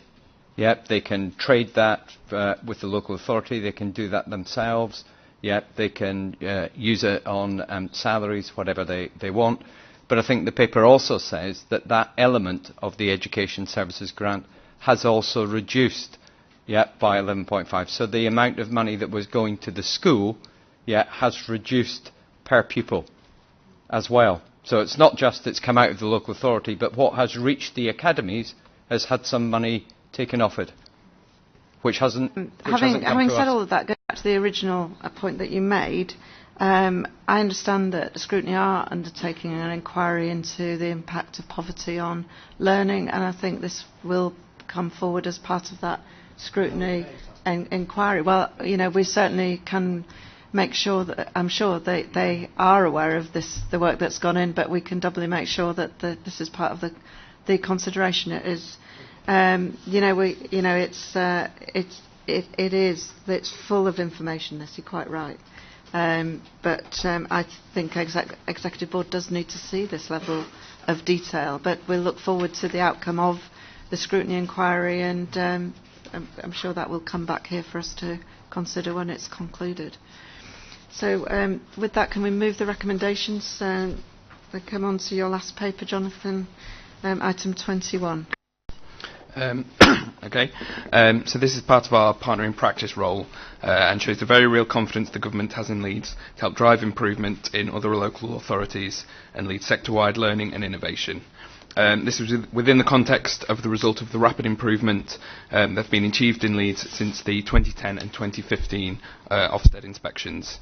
Since that time, Leeds has taken an increasing role in sector-led improvement, and the partner in practice status cements that role. I think it goes without saying that Leeds has to remain the focus at all times. We're bucking the national trend with a decrease in looked after children numbers. I'm sure Steve will want to add more to that. I should draw to your attention with the paper that you've all got, just slightly amending one of the recommendations. I'll ask the Chief Executive to read that out, just so that everyone is aware of that change. Thank you, Chair. So there's an additional recommendation for inclusion within the report. So it will be 6.2.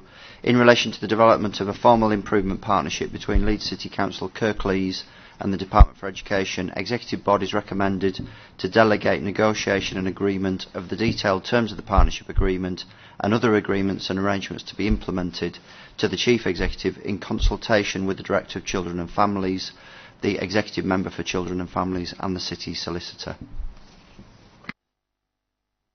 Councillor Carter. Just one point. I mean, it is flattering, and I'm well aware that the Department for Education are encouraging this. Stuart made the point about outcomes at schools. I just want to be sure that we're maintaining the capacity that we need whilst doing this extremely worthwhile job. Steve or Tom? Would you like Tom to do that? Tom? Yeah, we've been very alert to that, and that's been very much the conversation that we've had with the DFE and Kirklees, and we're making sure that we have the financial agreement in place, which we're negotiating at the moment with government, that will make sure that that happens. So that's part of the delegated process. Okay, with that, can we move the recommendations? Thank you, Councillor Pryor. And can we move on to the last portfolio, Councillor Cooper? Yes, thank you, Leader.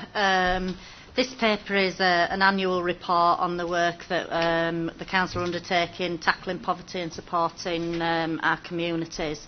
It explains the 4 ways that we focus on doing that through accessible and integrated services, by helping people out of financial hardship, helping people into work and being responsive to the needs of our local communities.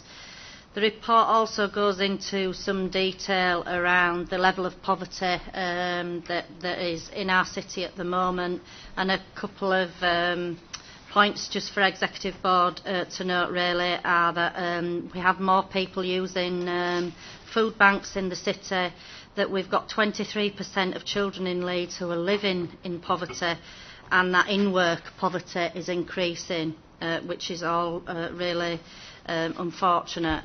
But actually we're doing some good work to try and mitigate some of those very poor circumstances that Leeds residents are actually having to live and work in. So the report goes on to mention a few of those things, one of them being the rollout of the programme of community hubs in the city, the focus that we're having on priority neighbourhoods moving forward, the work we're doing on council tax support and the personal work support package.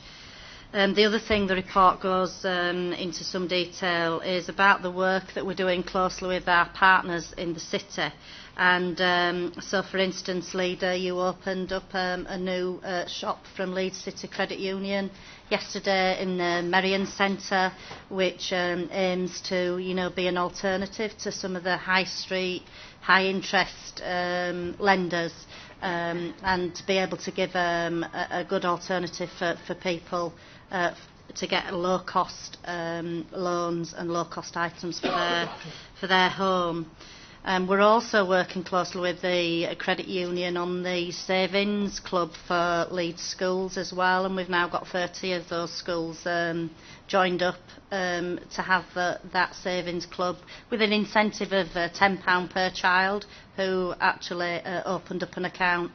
And that was, we were hoping that more of their families, parents and grandparents, might then look into using the Leeds credit union services as well as by doing that.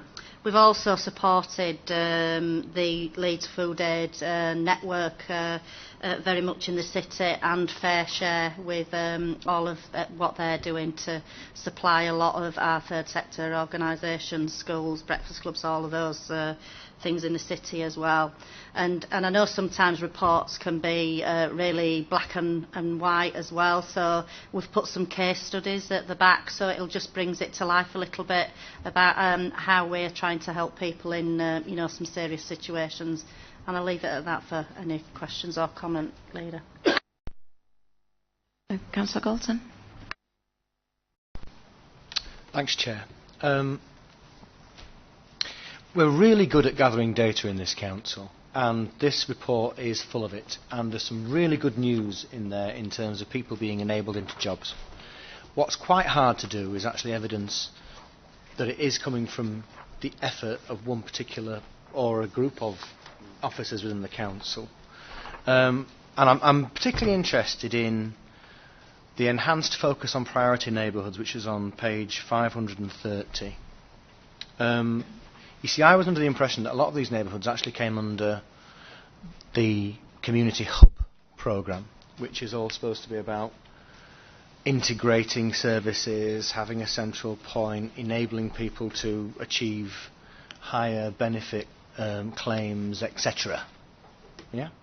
So I assume these are going to be in those neighbourhoods where you've opened up your community hubs, the first round of them, which was all about targeting and collective working. These super output areas have always been the lowest super output areas, and so therefore have been associated with direct interventions before. So we've had NIPs for quite a few years, haven't we? Because I know that my deprived areas in my ward haven't qualified because our super output areas, ironically, divided our estate in half, and they were associated with some very wealthy properties. Anyway, but that's by the by. But I'm looking at it in terms of the enhanced focus, and I'm finding it hard to understand what it is that you're going to do which is different. So it talks about target more of our focus, but I don't know what you're focusing. And I asked for the information about these most deprived communities, and there's a lot of information on them in terms of the characteristics of the community itself. And one of the things that was particularly relevant was these are very often communities that are in continual churn. So there are people that are arriving and there are people that are leaving quite often. And it does have an effect on those people that are there as permanent residents. And I would like to see some kind of focus to say, this is what we've done in the past, we've evaluated it, it hasn't made as big a difference as we thought, this is what we're going to do now, which is different, which is enhanced, as the wording says. Because I would love to be able, for this city, to be at the very forefront and the best city in terms of turning around our poorer communities. Because at the moment, all that this paper says is, no matter what we do, people still aren't being enabled to lift themselves out of poverty in the way that we want them to. So I'd really like some encouragement that what we're going to do that's different for those 6 communities. And I note that there's supposed to be some science in there, because I went through the list of those communities, and we're going to do the 1st, the 2nd, the 3rd, the 4th, but the 5th and the 6th aren't going to be included, and then we're going to go to the 7th, and it means that a couple of communities in Killingbeck and Seacroft are going to miss out from that enhanced focus. So I'm assuming that there is a rationale, and that you know that those communities that you have chosen are how you've done so because you know exactly what you're going to do differently. Mr. Church, come in. Okay, thank you, Chair. A number of issues which I'll try and cover briefly, because what we are intending to do is to bring a report to Executive Board probably in November, which goes into quite a bit more detail around the neighbourhood improvement areas. I think the key thing I would state, just to set in the context of this report, is that when we look at the indices of multiple deprivation and go back 10 years, we had no super output areas in this city which were in the bottom 1% most deprived in the country. And now we've got 16. And I think that does demonstrate that in those particular areas that things have got particularly more challenging in those areas. And we do have to therefore, I think, ask ourselves whether there are things that we can do differently to seek to address the further deterioration and deprivation within those areas. And that's what the priority neighbourhoods approach is about, is thinking about what are the issues that we need to challenge within those areas and to address in order to try and seek to make more positive improvements in those areas. And where we're at in terms of the process, of those 6 out of the 16 that we've identified, and there is a rationale as why is those 6 and we've missed 5 and 6 out, and I can talk you through that if you want a more detailed briefing on the rationale for that, is we're now in the process of identifying for each of those 6 areas what are the issues that we need to address. And I'll say for all 6 I think there will be different issues in all 6, because there are some similarities and some similar characteristics in each, but there will be differences in each as well.